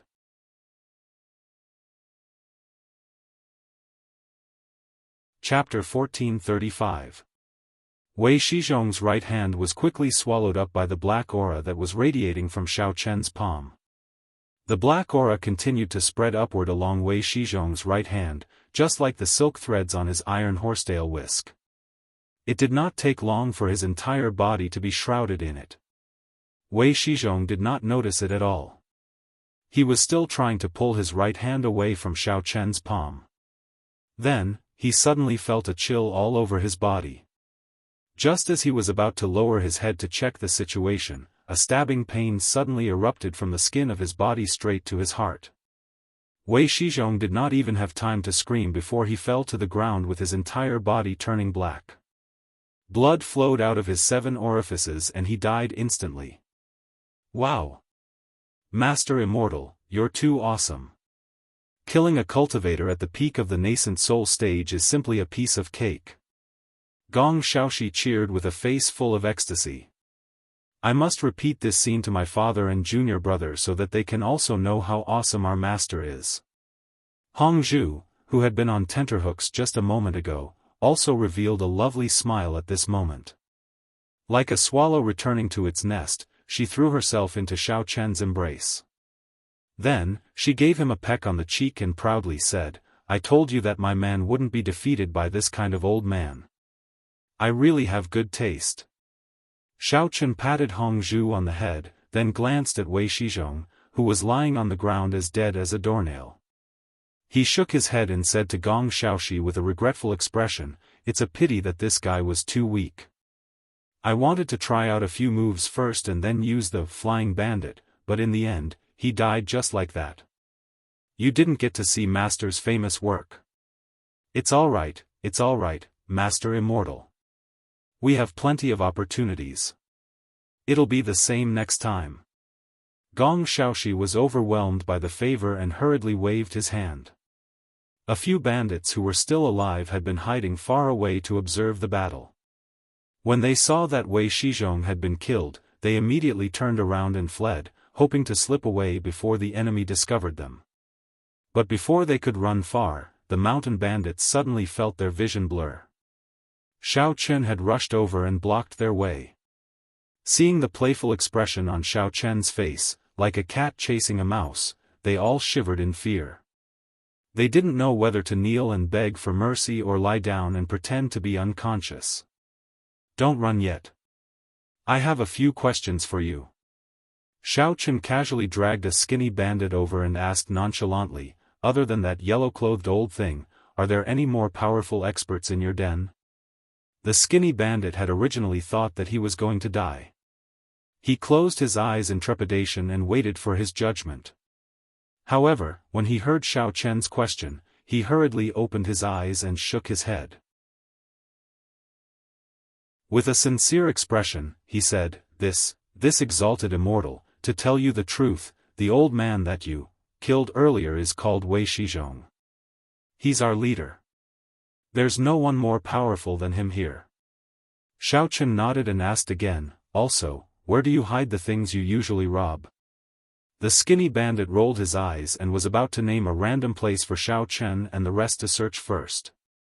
Then, he would take the opportunity to slip away. But before he could open his mouth, he was interrupted by Xiaochen. You better answer honestly. Don't waste my time with the wrong answer. Otherwise, I don't mind letting you end up like that old thing. The skinny bandit immediately shuddered and did not dare to have any more improper thoughts. He directly pointed to a relatively hidden house in the depths of the courtyard that had not been burned, and said in a low, trembling voice, Exalted. Exalted Immortal, that is our storeroom.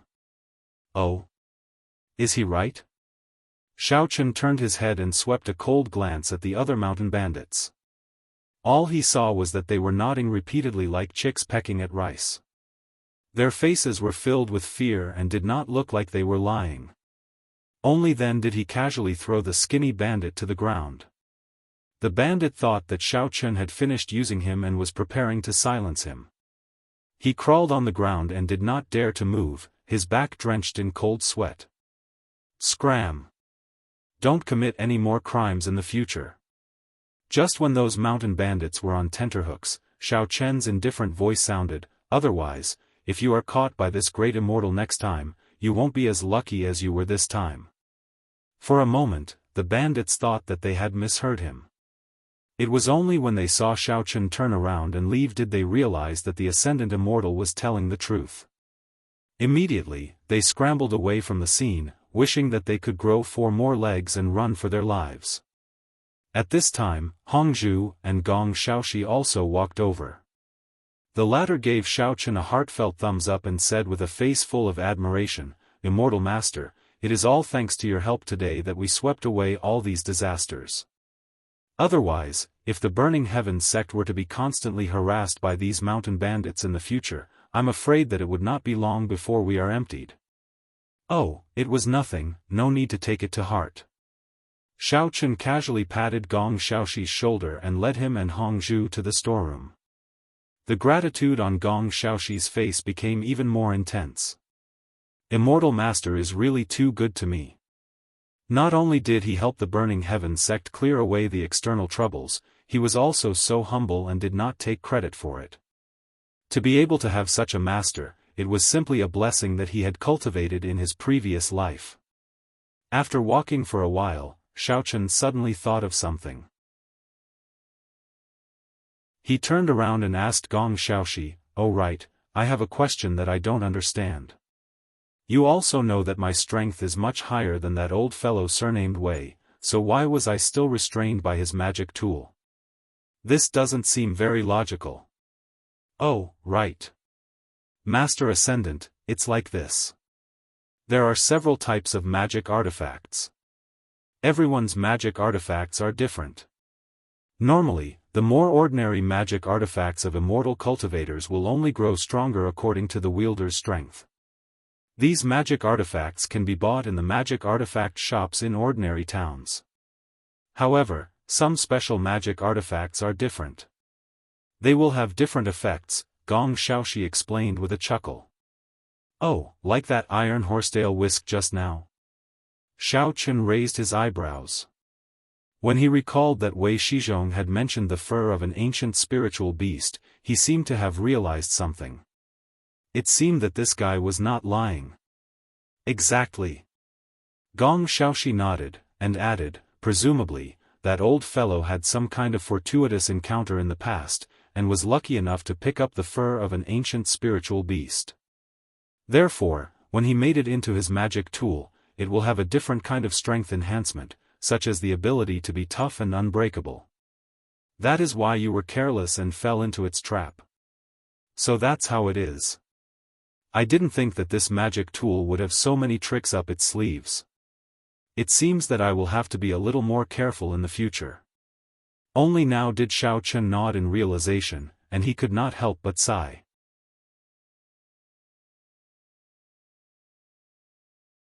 Chapter 1436. If it wasn't for the help of the flames of the underworld just now, Xiaochen reckoned that he would have suffered a little at Wei Shizhong's hands. Although that old thing's strength wasn't good, at most he would only suffer some superficial wounds. If he was beaten up by someone weaker than him, he would still feel a little unhappy. How embarrassing it would be if word got out. Exalted Immortal Master, you are too modest. Isn't your magic tool also very powerful? Not only does it have a flying sword that can be controlled independently, but that bluish-purple flame is also very powerful. It can even burn the mane of an ancient spiritual beast in an instant. You didn't notice Wei Shizhong's expression at that time. It was as if he had seen a ghost. Gong Xiaoxi said as he slapped his thigh. Actually, Gong Xiaoxi was a little surprised. As an exalted immortal, how could Xiao Chang not know the principles behind a magic tool? However, he quickly found an excuse for exalted immortal Xiao. Gong Xiaoxi felt that Xiao Chang must have been a disciple of some hidden sect or great immortal, so he did not know much about the outside world. That must be it. That's right, that's right. At that time, we were standing behind you and saw the old man's appearance. I felt that he had been scared silly. Hongzhu nodded repeatedly. When he recalled the scene from before, he still felt a little unsatisfied. Sigh, at that time, I thought that if I could one day obtain a magic tool like that of Exalted Immortal Master, I would be willing to lose 20 years of my life. Gong Xiaoxi's eyes sparkled as he sighed with envy. I want it too. I want it too. It was as if Hongzhu had been enlightened by Gong Xiaoxi. She immediately grabbed Xiao Chen's arm and swung it around. She did not want to give up and said, "Husband Xiao Chang, I don't dare to ask for a magic tool that's too rare. I feel disgusted by the fur of an ancient spiritual beast. Just let me play with your flying sword. Why don't you get a new one and give it to me as a gift?" All right then.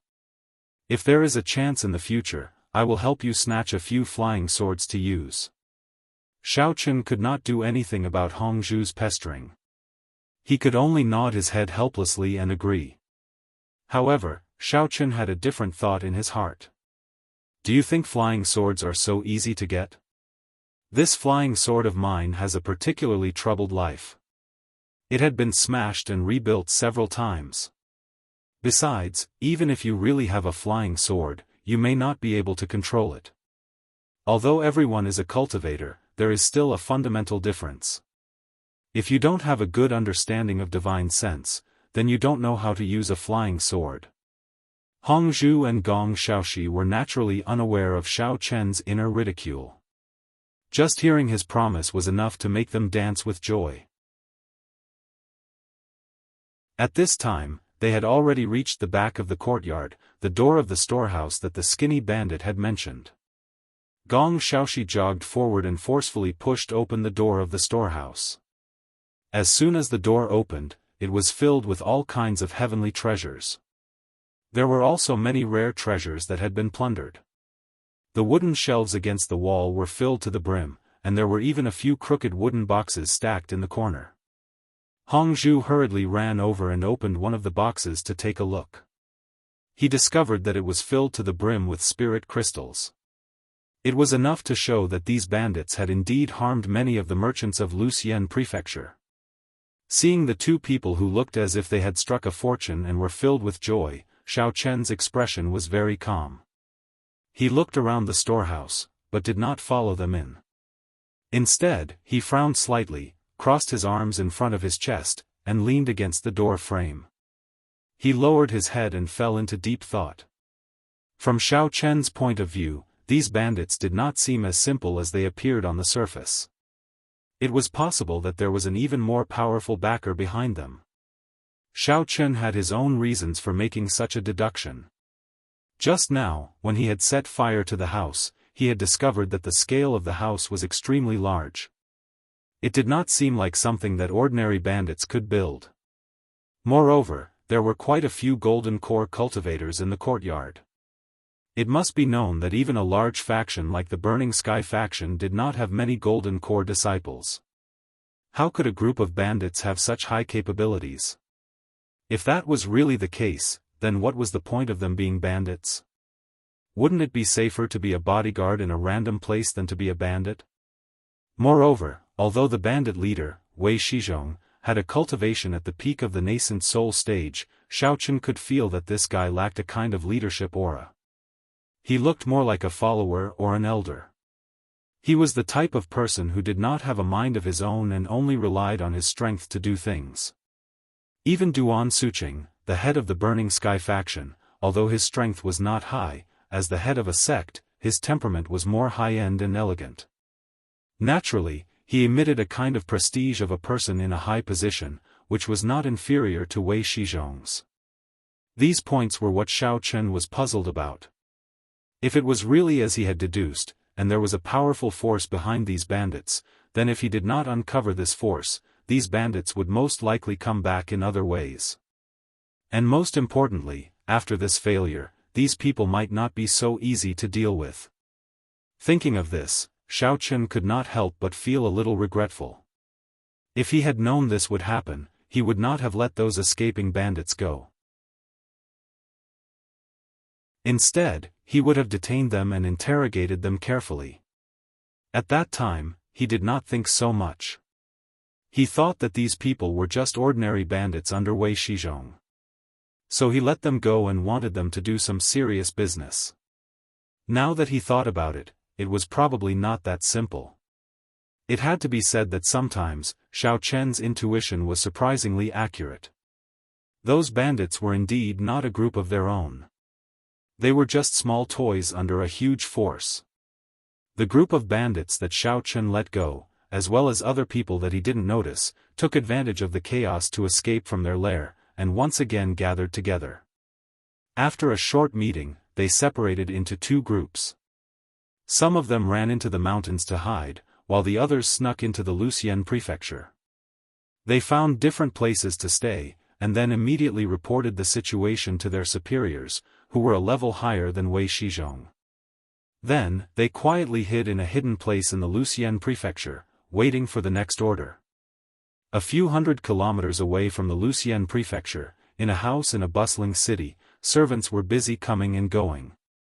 Strangely, although there were many servants walking around, there was only a room in the middle of the backyard. No one could be seen.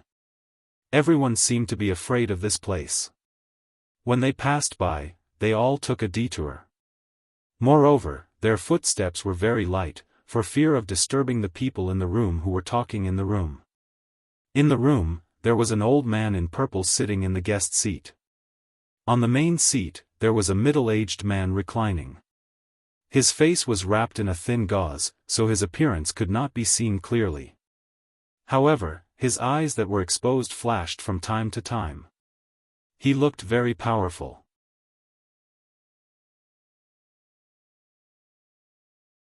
Chapter 1437. At that moment, the two of them were discussing something. The middle-aged man's voice was a little weak, and it sounded as if he was out of breath. It seemed that he had been injured recently and had not fully recovered. The purple-robed elder was full of energy. However, in order to match the middle-aged man's voice, he deliberately lowered his voice and reported something respectfully. "What is Wuxia prefecture doing?" The middle-aged man's voice carried a trace of anger, and his eyes were hazy. It was obvious that he was a little angry. Wei Shizhong disappeared without a word, and his subordinates even had to report it to the higher-ups. "What is going on?" "Young master, I also feel that this matter is a little strange." The purple-robed elder frowned and said in a low voice, "The horse bandits that were lying in ambush in Moyao town also encountered a powerful immortal cultivator. You know about this, right?" "Yes, I let Jin Yuanfeng fight with her directly, but in the end, he was no match for that little girl. If you had not arranged for someone to lie in ambush, I reckon that Jin Yuanfeng would have been killed." The young master sighed heavily, as if he was very disappointed with Jin Yuanfeng. "Yes, after that, our people caught her. However, this little girl was very uncooperative with our questioning. My subordinates continuously interrogated her for a few days, but they did not manage to get anything out of her. The purple-robed elder's expression was a little dejected. Because Cheng Menjing's strength was relatively high, after she was captured, the purple-clothed old man did not dare to interrogate her. He did not even dare to let her break her skin. He was afraid that this little girl had the backing of a large family or sect that he did not know. They could only treat Cheng Menjing like a guest. They served her with good food and drinks, and provided her with a comfortable room. Then, they would suddenly ask a few questions. However, it was a pity that Cheng Menjing was smarter than them. So far, they had not been able to get any definite and effective clues out of her. Oh. Elder Shen, you said that the little girl's name is Cheng Yaoyao? Are you sure that this is her real name? The young master muttered to himself for a while, then knocked on the table and asked. This. I'm actually not too sure. Elder Shen shook his head helplessly and said honestly, but even if she's not telling the truth, my subordinates won't be able to get the information out of her. After all, we can't torture her. You also know, there are many strange people and hidden experts in the immortal cultivation world. If she's the disciple or last disciple of some old monster, then it'll be troublesome. The young master nodded, expressing his understanding of Elder Shen's dilemma. After thinking for a moment, he asked, have you checked the roster in our warehouse? All the families or sects that have established diplomatic relations with us, as well as their collateral descendants, is there anyone with the surname Cheng? It doesn't matter even if it's a man. I've checked everything that you've mentioned, and I've checked 3 times. Coincidentally, there isn't a single sect or family with this surname. I've even specially asked them one by one. Not to mention the collateral descendants, even the servants that they've invited don't have the surname Cheng. Elder Shen shook his head again, looking very discouraged. It sounded easy, but in order to confirm Cheng Menjing's identity, Elder Shen had stayed up all night several times. The roster had almost been torn to shreds by him, and he had even contacted every single big family and sect. In the end, there was still no result. He was so worried that a few strands of white hair had grown out. How is this possible? The young master slammed the table and suddenly stood up. He said angrily, isn't this a little too strange? Where did these people come from? Elder Shen rubbed his temples and sighed with a slight headache. This question had been lingering in his mind for a few days. These powerful people seemed to have sprung up from the ground. They had been silent all this while, but now they had appeared all of a sudden. The young master paced back and forth a few steps and murmured, Moyao Town has always been lacking in top experts. The big family only has the Fan family that does business. I didn't expect that Jin Yuanfeng would be killed by a little girl at the nascent Soul Realm. The Lucian County is even more ridiculous. The dignified Wei Shizhong, who was at the nascent Soul Realm, was actually killed by a little kid in one move. Looks like that guy is at least at the profound ascension stage. Elder Shen pondered for a moment. He rolled his eyes and cautiously suggested, young master, recently, our forces have gradually grown stronger. We've already begun to infiltrate some of the wealthier towns in the immortal cultivation world. Basically, we have spies in every town. Do you think we should let them spread out and check to see if there are any strangers that have appeared recently? Maybe there will be some clues. All right. We'll do as you say. The young master nodded his head decisively and agreed. He then turned around and said, "Oh right, remember to tell those people in other places that if they meet an expert when robbing or blocking the road, don't fight them head-on. You can test them. If you can't beat them, immediately retreat. Send the news back first and gather them here to deal with it." Yes, subordinate obeys. Elder Shen stood up and cupped his fists to accept the order. He then asked, then how should we deal with the guy from the Burning Sky faction? Should we send an expert to kill him directly, or should we keep him for observation for a while? You don't have to worry about this matter. After all, that is a profound ascension stage expert. He's not someone you can kill whenever you want. The young master rejected Elder Shen's suggestion and waved his hand. You can go.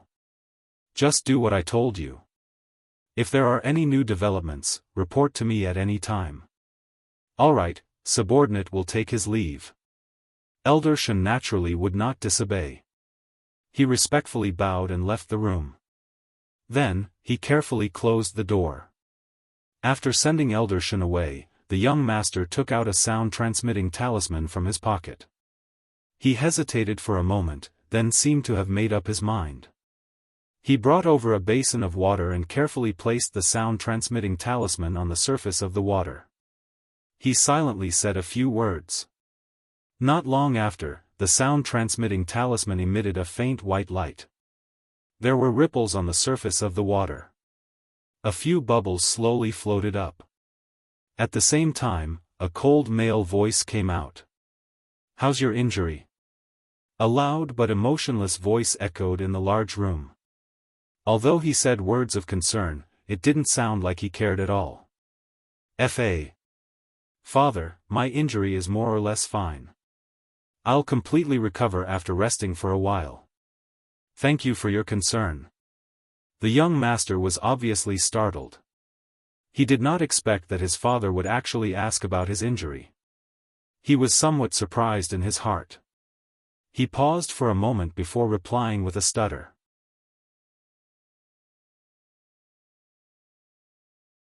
Chapter 1438. Oh, it's good that you're fine.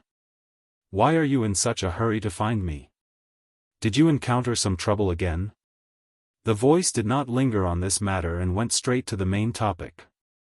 Moreover, it sounded quite impatient. The young master was still a little emotional before, but after hearing the voice, he immediately became sober. He respectfully reported to the basin, "Yes, father, there is indeed a little trouble. There are some problems in Moyao Town and Wuxia Prefecture. It's like this." Next, the young master reported the recent happenings in Moyao Town and Wuxia Prefecture. He emphasized that the captured Cheng Yaoyao and the profound ascending stage expert in Wuxia Prefecture suddenly appeared recently. After listening to the young master's description, the man on the other side of the basin did not immediately respond. He seemed to first ponder for a while, then slowly opened his mouth. "Don't worry about the girl with the surname Cheng for now. I'm a little interested in the Burning Sky faction kid you mentioned. Have you found out about this guy's identity and background?" "This? Not yet." The young master replied with some embarrassment, then quickly added, "But Elder Shen has already contacted the big clans and sects that we have established diplomatic relations with. They all said that they did not send out this kind of expert." After finishing this sentence, the young master had been waiting for his father's reply, but there was no movement from the basin for a long time. He felt a little uneasy in his heart. After hesitating for a while, he gathered his courage and analyzed, "I feel that those sects and clans have a certain amount of power and reputation. Even if they really sent out an expert of the same level, I guess they would not send him to a small place like the Burning Sky faction in Wuxia Prefecture. So according to my guess, that guy is likely to be a proud disciple of some old monster who has been in seclusion for a long time." After the young master finished speaking, the man's voice quickly sounded, "If that's the case, you can send an expert at the peak of the profound ascending stage to meet the Burning Sky faction kid. It's best if you can lure his master out. This kind of old thing will sooner or later be a disaster in the immortal cultivation world. You can either keep him as a dog or directly eliminate him." The man's voice was extremely cold. When he talked about killing people, it was as easy as cutting melons and vegetables. He had no fear towards the so-called hidden expert. "All right, no problem. I'll get it done right away." After receiving the instruction, the young master felt reassured and immediately nodded. He felt that his father should have finished speaking, so he reached for the basin and prepared to pour the water out. However, just as the young master's hand touched the edge of the basin, he saw a few more bubbles floating to the surface. Startled, he immediately stopped what he was doing and held his breath as he waited for his father to speak again. He wanted to see what other instructions he had for him. Wait. As the bubbles burst, the man's cold voice sounded again, I've thought about it. We can't let our people do anything about this. The young master was stunned. Just now, he said that he would send a master at the peak of the profound ascending stage, and now he didn't want him to fight? Why was that? Fortunately, the man's analysis voice quickly rang out again, even though the Wuxia prefecture is not considered a big place, there are many people here. If someone from another faction were to accidentally see this, no matter who it is, it would be troublesome. The young master came to a sudden realization and nodded in agreement. Suddenly, he remembered that his father couldn't see and quickly said, Father is still the most thorough. What should we do then? Oh. I just thought of a new plan. We need to do this and this, and this and this. The man's voice became softer and softer, and the young master had to lean very close to the basin to hear it. Any further and he would only be able to hear a whisper. The young master leaned over the basin and carefully listened to the plan. He felt that his father's way of handling things was better, so he readily agreed. After ending the call with his father, the young master took out a sound-transmitting talisman and gently placed it on the surface of the water. These past few days, the Burning Heavens faction had been very lively. All the disciples were busy transporting heavenly materials and earthly treasures back from the bandits' lair. Because there were too many things being transported back, even Gong Xiaoxi and Duan Suqing joined the team to help count. Even though they were a little tired, seeing the many treasures that had been lost and recovered, the mood of everyone in the Burning Sky faction was very good. Hong Zhu, on the other hand, had been wandering around the pile of things that had been brought back. Her eyes stared at the chests of spirit crystals, feeling as if her eyes were emitting a golden light. Sometimes, when others weren't paying attention, Hong Zhu would casually grab a handful of spirit crystals and stuff them into her underwear. Then, she would reveal a secretly delighted expression and happily hum a song by herself. Hong Zhu thought that she was doing it secretly, but everyone actually knew that she was stealing spirit crystals. It was just that Gong Xiaoxi and Duan Suqing didn't care about it at all. In their eyes, it wouldn't be a problem even if they gave all the spirit crystals to Hong Zhu, because those were things that exalted immortal Xiao had snatched back. As his Dao companion, Hong Zhu naturally had the right to do as she pleased. When the other disciples who were busy transporting saw that the sect master and the managing elder didn't say anything, they also tactfully chose to remain silent. Xiao Chen, on the other hand, didn't care about this. He just sat lazily to the side and watched everything that was going on. Ever since he had returned from the bandits' lair, Xiao Chen's heart had always had a faint premonition that something bad was about to happen. However, if he wanted to investigate carefully, he wouldn't be able to find out the specific reason. Therefore, he could only sit there with an uneasy mood and wait for something to happen. Reporting to Sect Master Duan, Managing Elder. Yun Xian Sect's Elder Nangong has brought disciples to pay a visit. They are currently waiting outside the main gate.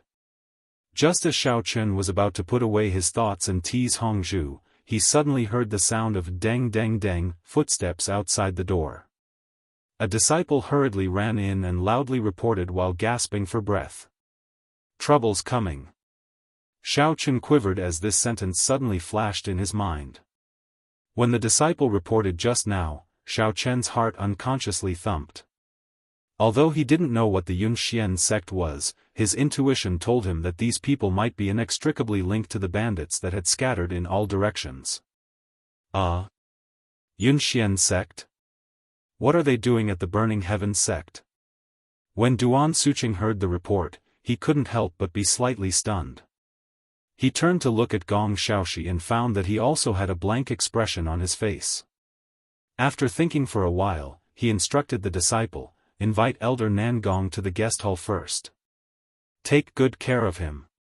The managing elder and I will arrive shortly. Do not neglect them.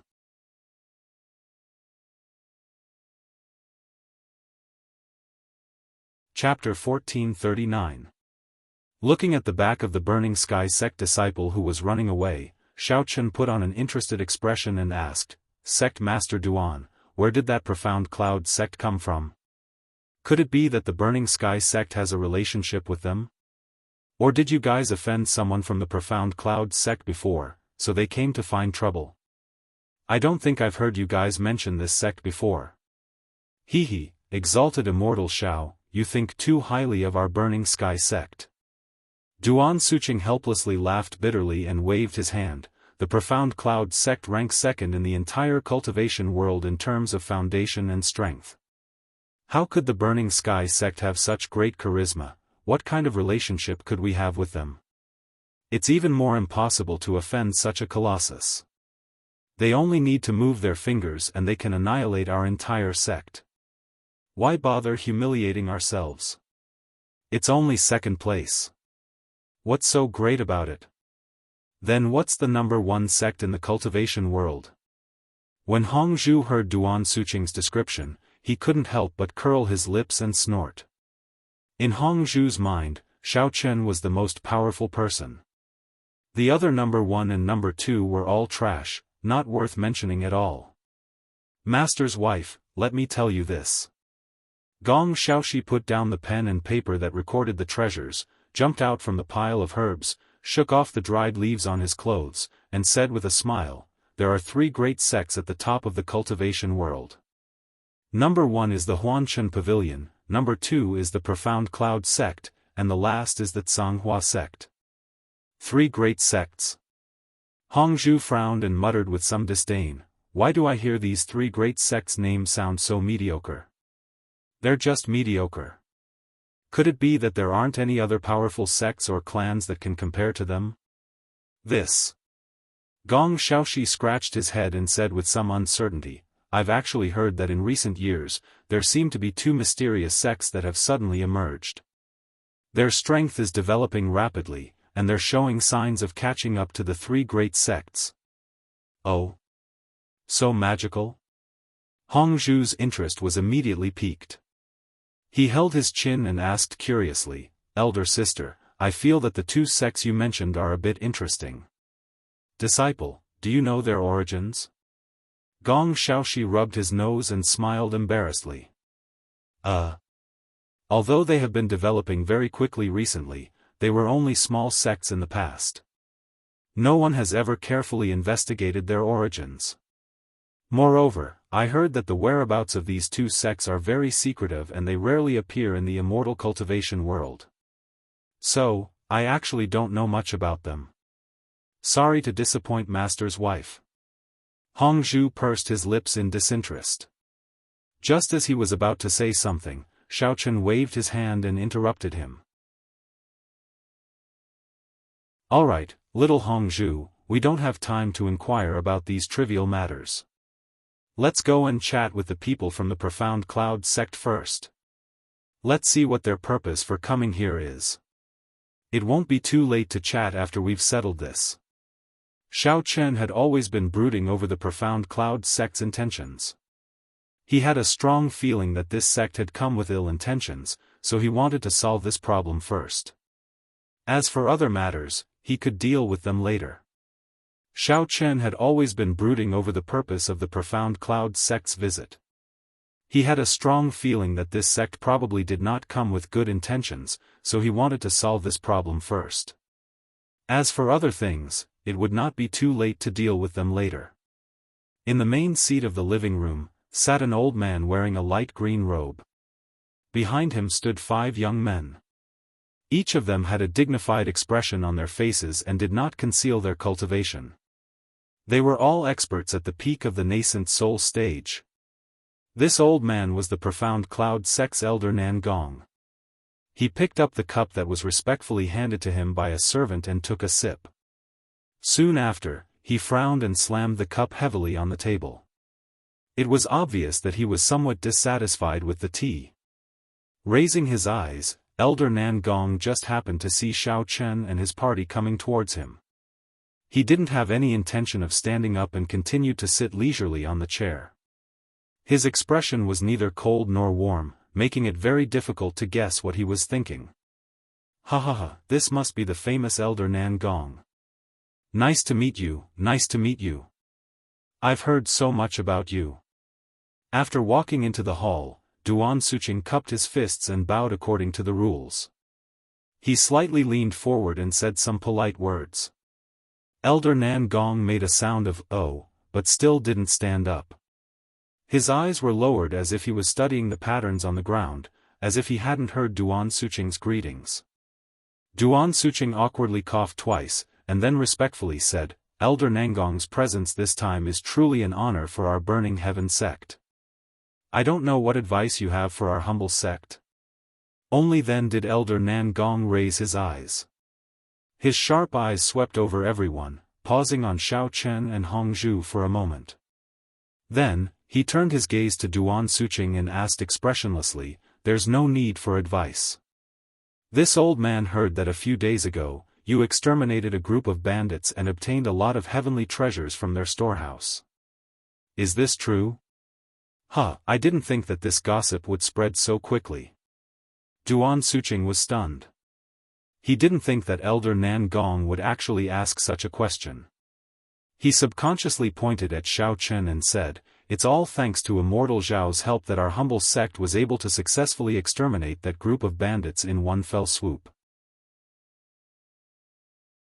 We've let Elder Nan Gong see a joke. Although he said that, Duan Suqing muttered in his heart, Isn't this old fellow's nose a little too sensitive? The Profound Cloud sect is about a few hundred kilometers away from the Burning Heaven sect. How did he know that the bandits were exterminated? And what does this have to do with the Profound Cloud sect? Although he was muttering, Duan Suqing didn't have any intention of hiding it. Since this Elder Nan Gong could mention this matter as soon as he came up, it meant that he had already done his investigation beforehand. Even if he lied and said that there was no such thing, he would still be exposed in the end. It was better to admit it frankly. Immortal Xiao. Elder Nan Gong looked in the direction that Duan Suqing was pointing at. His expression couldn't help but become sluggish. He carefully looked at Xiao Chen and asked with some uncertainty, Are you talking about this young man? That's right. Immortal Zhao's strength is outstanding, and he has made great contributions to our Burning Heaven sect. He's a great benefactor of our sect. Duan Suqing nodded and introduced him very enthusiastically. Elder Nan Gong glanced at Xiao Chen again and said indifferently, I really couldn't tell that at such a young age, you're actually being praised as an immortal. As far as I know, that bandit leader seems to be an expert at the nascent soul stage. To be able to kill him without a scratch, it seems that you do have some ability.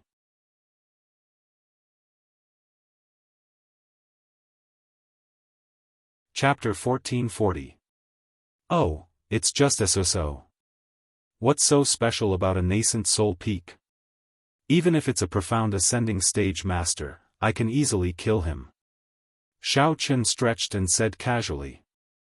Young man, although it is said that a newborn calf is not afraid of a tiger, this old man advises you to restrain yourself a little. Don't go around talking big. Otherwise, it will be bad if you get slapped in the face. Elder Nan Gong sneered and mocked in a neutral tone. So what if I don't restrain myself? Are you going to bite me? At this time, Xiao Chen had a rough idea in his heart. The corner of his mouth raised. He took 2 steps forward and sat on the chair next to Elder Nan Gong. He crossed his legs and said leisurely, But I found out that your Profound Cloud sect is quite well informed. Don't tell me you want to take advantage of the situation and get a piece of the pie. Presumptuous. Those treasures were originally stolen from our Profound Cloud sect. It's natural for us to come and take them back. Before Elder Nan Gong could speak, a Profound Cloud sect disciple behind him stood up and pointed at Xiao Chen. He said angrily, And you brat, you actually dare to be so boastful. How dare you disrespect our Elder Nan Gong? Are you itching for a beating? When Duan Suqing and Gong Xiaoxi heard this, their faces changed. They looked at each other for a moment and felt a little strange. Those heavenly treasures were obviously stolen from the Burning Sky sect's garden by those bandits. Why did this profound cloud sect suddenly stick their noses in? Your profound cloud sect is hundreds of miles away. No matter how much trouble the bandits cause, they won't cause trouble there, right? What's more, the profound cloud sect has a long history and a deep foundation. There are many experts in the sect. Even if those little bandits eat bear's heart and leopard's gall, they wouldn't dare to come and steal your things. Wasn't this clearly robbing a burning house? What else could it be? Duan Suqing and Gong Xiaoxi both had a look of disbelief on their faces. They didn't expect that the profound cloud sect, a famous sect in the cultivation world, could actually do such a despicable thing. They even had the cheek to act so righteously. Isn't this a little too shameless? No way, didn't your profound cloud sect claim to be the second largest sect in the cultivation world? How could he be robbed by a few bandits? It seems like you're only a so-so. Xiao Chen was already mentally prepared, but he still pretended to be very surprised and sighed. Cut the crap. The disciple was a little lacking in confidence, but he still forced himself to reprimand. People make mistakes, horses stumble. Even the profound cloud sect has times of slacking. Isn't it normal for bandits to steal things? Hongzhu, who had been silent all this while, suddenly let out a giggle. His smile was like a blooming spring flower, causing the disciple who was looking at him to be somewhat dumbfounded. The profound cloud sect is so powerful. Logically speaking, they only need to casually send a few experts out to defeat those bandits, right? Hongzhu grinned as he looked at that person, but the words that came out of his mouth were neither cold nor warm as he ridiculed, "I didn't think that such a large sect would actually have my husband stand up for you in the end. Now, not only are you not thanking me, but you also want to ask for something. Isn't this a little too shameful? Did you hear that?" Xiao Chen snapped his fingers and unhurriedly said, "This great immortal's Tao companion is right. Since this great immortal was the one who stole it, it naturally belongs to me. I can give it to whoever I like. You guys are lacking in ability and had your things stolen by others, yet you still have the nerve to chase after me to ask for it back. If this matter were to spread, I reckon that your profound cloud sect would not be able to survive in the cultivation world in the future." After he finished speaking, Xiao Chen gave Hongzhu a look of praise and secretly gave her a thumbs up. Although this little girl usually didn't know what to do, her mind was still very sharp in critical moments. It just so happened that he was able to go along with her words. Hongzhu naturally wouldn't let go of any opportunity to tease Xiao Chen. She immediately threw him a flirtatious look with an expression that said, "It's a great fortune that you can find me. We couldn't find the bandits' lair. Otherwise, they would have been killed long ago. How could it be your turn to act?"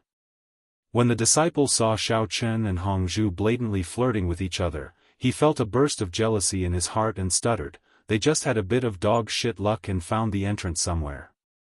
How dare they be so arrogant? This is simply outrageous. Oh, what's the point of saying all this? In the end, isn't it because you don't have the ability? Alright, don't talk nonsense." Xiao Chen waved his hand disinterestedly, then turned to look at Duan Suqing and said indifferently, "Sect leader Duan, I suggest that you send our guests away. We still have a lot of things in our courtyard to count. There's no need to waste words with them here. Let's hurry up and get down to business. Exalted Immortal Xiao, don't you think this matter?" Duan Suqing also had a difficult expression on his face at this moment. He stammered and didn't know what to say to smooth things over. On one side was the great benefactor of the Burning Sky sect, Gong Xiaoxi's master and Gong Ruidong's master. On the other side was the famous Profound Cloud sect in the cultivation world. Although the reason they came to ask for heavenly treasures was somewhat far-fetched, he couldn't afford to offend a small Burning Sky sect. "I say, great sect leader Duan, has your Burning Sky sect changed its surname to Xiao?" Without waiting for Duan Suqing to finish speaking, Elder Nangong interrupted in a strange tone, "If this old man remembers correctly, besides you, the sect leader, the Burning Sky sect should also have a Grand Elder, right? Duan Sucheng wiped his sweat and explained with difficulty, Elder Nangong, our Burning Sky sect does indeed have a Grand Elder, but he is currently injured and can't, even if he is injured, he is still the backbone of the Burning Sky sect. Since when is it your turn to be in charge? Elder Nangong sneered, glanced at Xiao Chen, and said mockingly, not to mention this so-called, exalted immortal, who came out of nowhere. Gong Xiaoxi suddenly took a step forward with some dissatisfaction and said loudly, Grand Elder Gong Ruetong is my father. He and I have already formally acknowledged Exalted Immortal Xiao as our master, so Exalted Immortal Xiao has full authority to make decisions for our Burning Sky sect. Elder Nangong was finally stunned and didn't immediately fight back, because he really didn't have this information. A father and son acknowledged the same master? How should they address each other normally? No matter who is in charge, it is an internal matter of the Burning Sky sect. It has nothing to do with you. Xiao Chen snorted and looked at Elder Nangong from the corner of his eyes. He said, anyway, those natural treasures were all snatched by our Burning Sky faction. If Elder Nangong wants them back, it's not impossible. However, you have to pay 200,000 spirit crystals in advance as compensation for my labor and hard work.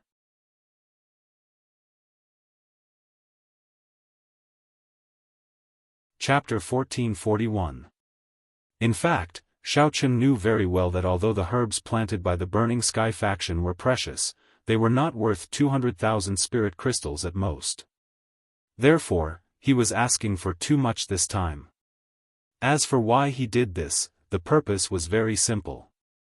Anyone with a discerning eye could see that the Xianyun sect must have another purpose this time. It was definitely not as simple as extorting some herbs. Therefore, Xiao Chen was too lazy to beat around the bush with the Elder Nangong.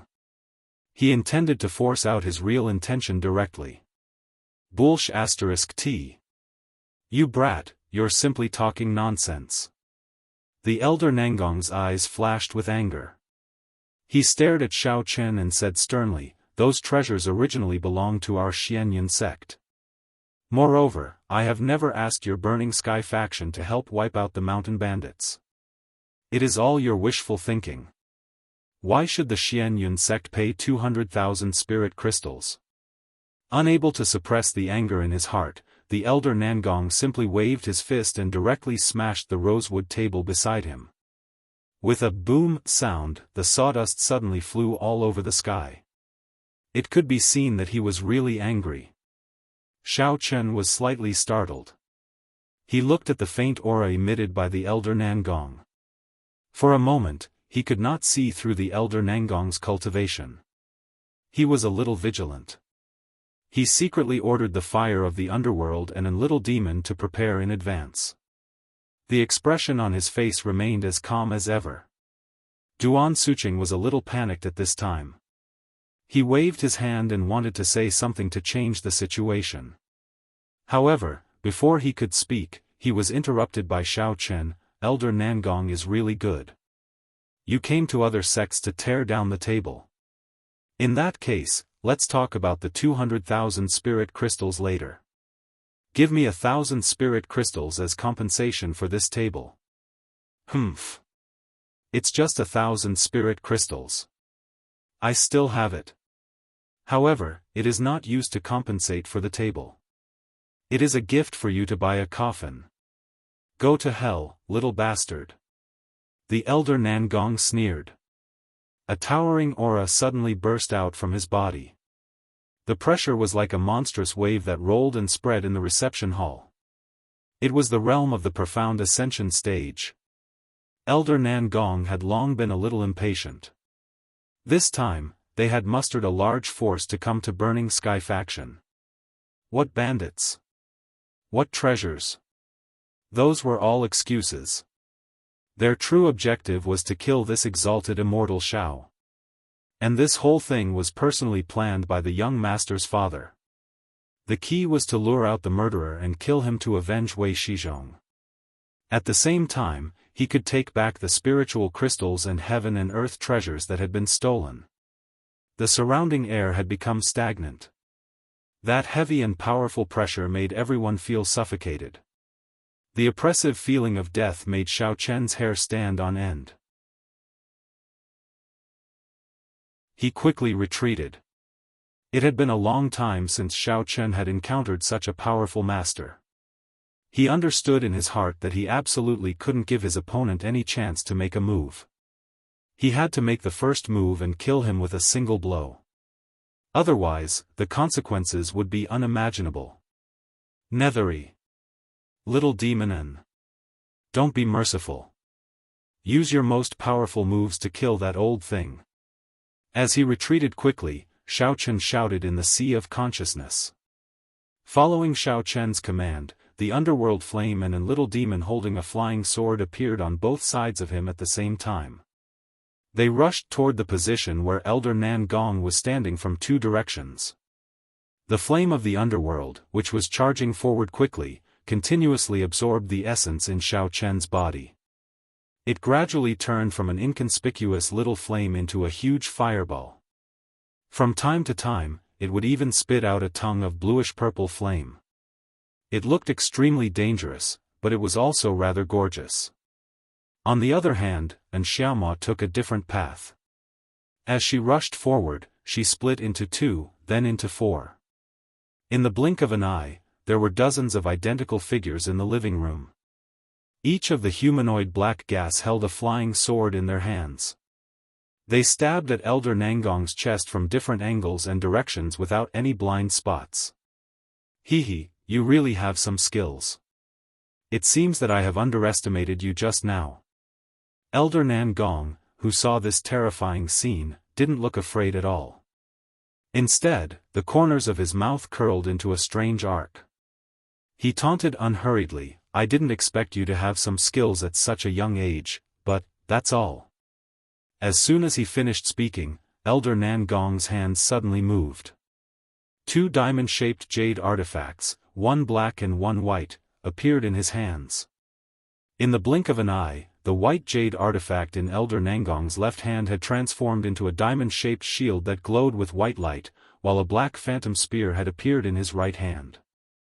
The two artifacts were shining with a strange light, and it was obvious that they were not ordinary artifacts. Xiao Chen's footsteps paused slightly. He stared at the artifacts in Elder Nan Gong's hands with a solemn face. He could feel a strong fluctuation of vitality from those two things. All the artifacts he had seen before paled in comparison to these two. After carefully evaluating the strength of the two sides, Xiao Chen had already keenly realized that even if he let Abyssal Flame and Little Demon use their full strength, it was very likely that they wouldn't be able to hurt the other party at all. After all, both of them relied on Xiao Chen to be able to survive.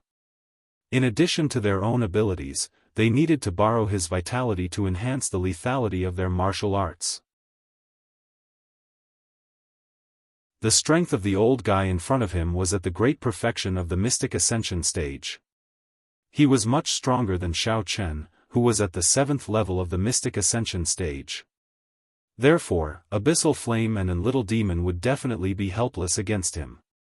From the moment Elder Nan Gong revealed his artifact to the moment Xiao Chen made a judgment, it was actually only a moment. With this in mind, Xiao Chen knew that today's fight was probably a little dangerous. However, he did not hesitate at all and quickly used his movement technique. Taking advantage of the fact that Elder Nan Gong was busy dealing with the flames of the underworld and Little Demon, Xiao Chen advanced instead of retreating. Leaving an afterimage where he was standing, he rushed behind Elder Nan Gong like a ghost. Waving his arms quickly, he slapped Elder Nan Gong's back heavily.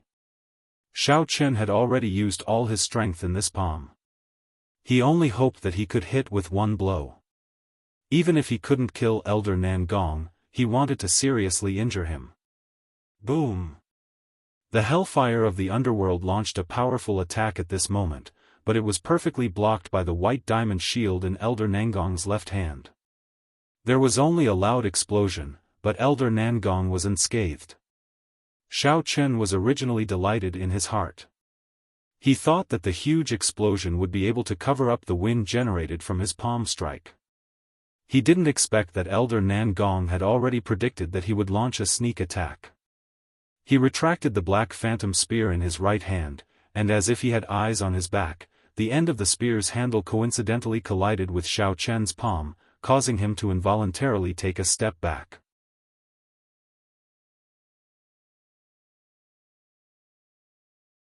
Chapter 1442. At the same time, Elder Nangong waved his arm fiercely and swept the shield in front of him, hitting most of Xiaoma's avatars that were floating in the air and smashing them one by one. In this short span of a breath, Elder Nangong blocked the fire of the underworld on the left, stopped Xiao Chen's sneak attack from the back, and repelled a group of Xiaoma. He actually resolved all the attacks easily. Everyone present was dumbfounded. Xiao Chen and Elder Nangong's series of attacks and defenses dazzled everyone, making it hard for their eyes to take in all of it. Some of the weaker juniors did not see the movements of the two at all. They only heard a series of banging sounds and Xiao Chen suddenly appeared behind Elder Nangong. Then, many inexplicable things appeared in the living room. At this time, Xiao Chen's right palm had been hit by the handle of Elder Nangong's spear. There was a bone-cracking pain that started from the palm that was hit and gradually spread to his entire right arm. Xiao Chen frowned and shouted while enduring the pain, "Little Nethery and Xiaoma, don't attack separately. Attack together and kill him with all your might." After hearing Xiao Chen's order, the fire of the underworld jumped a few times in the air and suddenly turned into a bluish-purple smoke, quickly entering Xiaoma's body. After obtaining the power of the fire of the underworld, Xiaoma's two pitch-black eye sockets quietly appeared a wisp of flame. His mouth also began to spew fire. Even the flying sword that was originally as bright as autumn water was gradually covered with a layer of bluish-purple shimmer. It looked as if it was dipped in poison, which was extremely strange. Oh. This is a little interesting. I didn't expect these two artifacts to not only have their own consciousness, but they can also merge into one. Elder Nangong looked at Xiaoma up and down with interest. He found that his figure seemed to have grown bigger and looked more powerful than before. He. Are you afraid? Why don't you kneel down and admit your mistake? Maybe I'll be merciful and leave your corpse intact. And little demon said with a strange smile as he felt that he was full of strength. His confidence was greatly boosted. Elder Nangong did not seem to hear Xiaoma's threat. He carefully observed the bluish-purple flame in her eye sockets. As if he suddenly thought of something, he turned to look at Xiao Chen and asked with narrowed eyes, "Boy, I heard that there is a kind of quenching fire in the world, also known as the heavenly flame. It is not afraid of any water source, and the most powerful one can even burn everything in the world. Did you get it? What's the true tempering mystical flame?" Xiao Chen moved his aching right arm and pretended to be nonchalant as he said, "I'm from the countryside. I don't understand the nonsense you're talking about. It's your magic tool, that purplish-blue flame." Elder Nangong's face turned cold. He couldn't tell if this kid was pretending to be stupid or if he was really stupid. "Oh, that." Xiao Chen grinned and laughed heartlessly. "I bought a lighter and it was given to me for free. I thought the color was not bad, so I used it to bluff people. What a waste of God's gift." Elder Nangong snorted angrily and looked back at the faint blue flame. A hint of greed flashed in his eyes as he said, "Boy, give me your quenching fire, and I can consider not pursuing the matter of burning sky faction robbing our profound cloud sex treasure for the time being. What do you think? Are you King sick?" Xiao Chen stood behind Elder Nangong and secretly gave Xiaoma a look. He kept scolding, "You old fart, do you have no money to buy a coffin? Was he blinded by lard? Why did he want every good thing he saw? Why don't you go and collect junk?" Before he finished speaking, Xiao Chen's feet gently stepped on the ground. His figure was like a breeze as he suddenly appeared on top of Elder Nangong's head. His left palm gradually condensed a cyclone. "Old thing, how dare you ignore me? I'll make you pay the price you deserve." tsk, tsk. And Xiaomao received Xiao Chen's gaze and immediately laughed strangely. The flying sword in his hand ignited a towering flame as he slashed at Elder Nangong's left shoulder. Humph, it's just a small trick. How dare a grain of rice shine? Elder Nangong snorted coldly as he raised his spear and easily blocked Xiaomao's flying sword. Xiao Chen wanted to take advantage of this opportunity to strike, but Elder Nangong seemed to have eyes on top of his head. While blocking the flying sword, he waved the shield in his left hand up and directly knocked Xiao Chen away. Elder Nangong had just finished off Xiao Chen with this move and his other hand immediately turned his wrist flexibly. The long spear took advantage of the momentum to deflect the flying sword's blade. The sharp tip of the spear moved forward and stabbed Xiaomao's right leg. He. Old man, are you a fool? How dare you stab me with an ordinary weapon? This is simply... What? At first, little demon was smug and wanted to mock him, but when he looked down, he found that his thigh that had been stabbed was continuously leaking black gas. He was shocked. Bang! At this time, there was a loud noise. After being sent flying by Elder Nangong, Xiao Chen smashed heavily into the wall. Wood shaving splattered everywhere as the wall collapsed, burying Xiao Chen inside. The dust that flew up filled the living room. Husband Xiao Chen. Exalted immortal master. Hongzhu and Gong Xiaoxi, who were standing on the side, could not help but be horrified when they saw this scene. They shouted in unison and then moved, ready to run over to check on Xiao Chen's condition. However, as soon as the two of them took a step, 5 figures suddenly appeared in front of them. It was the 5 disciples of the Profound Cloud sect. They blocked in front of them. All 5 of them were exuding faint yuan qi from their bodies, fully displaying their cultivation bases of the consummate nascent soul stage. They did not attack Hongzhu and Gong Xiaoxi, instead standing in a straight line in front of them. It was obvious that they did not want to let the two of them pass so easily. Hongzhu and Gong Xiaoxi both had fuming looks on their faces, but they also knew that with their strength, they would not be able to defeat any one of them in a one-on-one fight, not to mention that there were currently 5 nascent soul stage cultivators glaring at them. They had no choice but to stand on their tiptoes and peer at the large hole, but it was completely gray and they could not see the situation clearly, so they could only stare anxiously. Seeing that his disciple had the situation under control, Elder Nangong sneered and turned his gaze back to Xiaomao. He said lightly, although I don't know what you are, even an immortal cultivator of a higher level than me would not be able to gain any advantage over these 2 magic tools, let alone a nondescript thing like you. You'd better surrender and hand over the heavenly fire of quenching truth.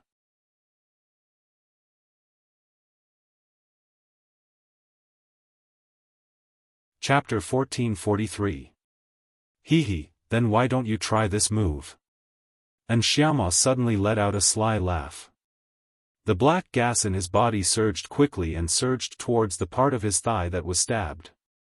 Elder Nangong's black spear was still stuck in his wound. The next moment, a blue-purple flame suddenly sprang out of Xiaomao's wound and instantly ignited the black spear. The flame spread rapidly along the handle of the spear. And Xiaomao took the opportunity to raise the flying sword in his hand and slashed at Elder Nangong's head. Elder Nangong did not expect Xiaomao to make such a move. He could not help but frown slightly. He wanted to withdraw his spear first, but he found that the spear had been locked by the black gas and could not move. At the critical moment, Elder Nangong quickly raised the white diamond-shaped shield in his other hand to block the attack of the flying sword. He chanted a spell silently and turned the phantom spear into a black jade artifact. Only then did the flame on the spear completely extinguish. And Xiaomao was stunned. He did not expect the old man to play such a shameless trick. Before he could think about how to deal with it, Elder Nangong's right hand shook slightly. He had already flashed the spear again and stabbed it straight at Xiaomao's chest. Not expecting the opponent to make a move so quickly, Xiaomao was taken aback. He quickly shrank his body into the flying sword and manipulated the flying sword to avoid the sharp edge of the spear. He then circled around the living room and stopped next to the damaged wall. Understanding Xiaoma's intentions, Elder Nangong raised his eyebrows and said sarcastically, "Don't tell me you want to rescue your master? He has been seriously injured by me. Even if he is rescued, it will be." Elder Nangong's voice suddenly stopped mid-sentence. It was as if someone had grabbed his neck and he was unable to speak. His expression became serious as he stared at the pile of broken bricks. He could feel that the ruins that buried Xiaochen had not moved at all before, but now it began to faintly exude a terrifying aura. It was as if a sleeping ancient behemoth had yawned and was about to open its eyes and wake up. Whoosh! In the blink of an eye, a vigorous figure suddenly rushed out of the ruins, bringing with it a trail of dust, bursting out with a suffocating pressure. It rotated slightly in the air, and then slowly landed on the suspended flying sword. It was Xiaochen himself with a bloodstain on the corner of his mouth. Exalted Immortal Master! Gong Xiaoxi cheered, his eyes flashing with admiration and worship. His master was still the best. Even after being knocked down, he could still stand up energetically. Xiaochen. Hongzhu saw Xiaochen floating in the air, but only called out a single word, a trace of doubt flashing across his face. Why does Xiaochen husband seem a little different from before? Ignorant Junior, you're just at the peak of the mysterious ascension stage, what's so great about you? A cold voice suddenly sounded in the room. Xiaochen wiped away the bloodstain on the corner of his mouth, a cold killing intent flashing across his eyes. He quickly drove the flying sword toward Elder Nangong, clenching his fist tightly, the surging yuan qi covering the surface of his fist rapidly expanding, and then he punched out with all his strength. Elder Nangong's mouth twitched slightly, feeling strange in his heart. In addition to Hongzhu, he could also clearly feel that the boy in front of him seemed to have suddenly changed into a different person.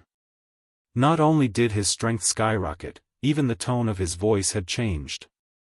However, when Elder Nangong saw Xiaochen charging at him, he did not dare to be negligent. Without any time to think, he hurriedly placed the white rhombus-shaped shield in front of him. He circulated his essence with all his might to resist this earth-shattering attack. Boom! As the fist and shield collided, a muffled thunderous explosion reverberated back and forth in the reception room, causing everyone present to feel a buzzing sound in their ears. Many people even involuntarily took a step back, feeling a stifling pain in their chests. After this one move, Elder Nangong felt his left hand go numb, but he did not have time to move his wrist, and immediately looked at his diamond shield. With one look, Elder Nangong's expression immediately changed. He was shocked to discover that his invincible white diamond-shaped shield had actually been smashed into a fine crack. But before he could make any counterattack, Elder Nangong saw a black shadow from the corner of his eye, hand holding a bluish-purple flying sword, suddenly slashing at him from the side. Elder Nangong did not dare to use his shield to block. He hurriedly waved the black spear in his right hand, blocking Xiaochen's slashing sword. But in his heart, he was very surprised. Even his shield had a crack. Why did this boy seem to be fine? In fact, Xiaochen's hand was also faintly aching at the moment, but his body was currently temporarily controlled by the Elder Heaven Ancestor, so although he could feel the pain, he could not do anything about it.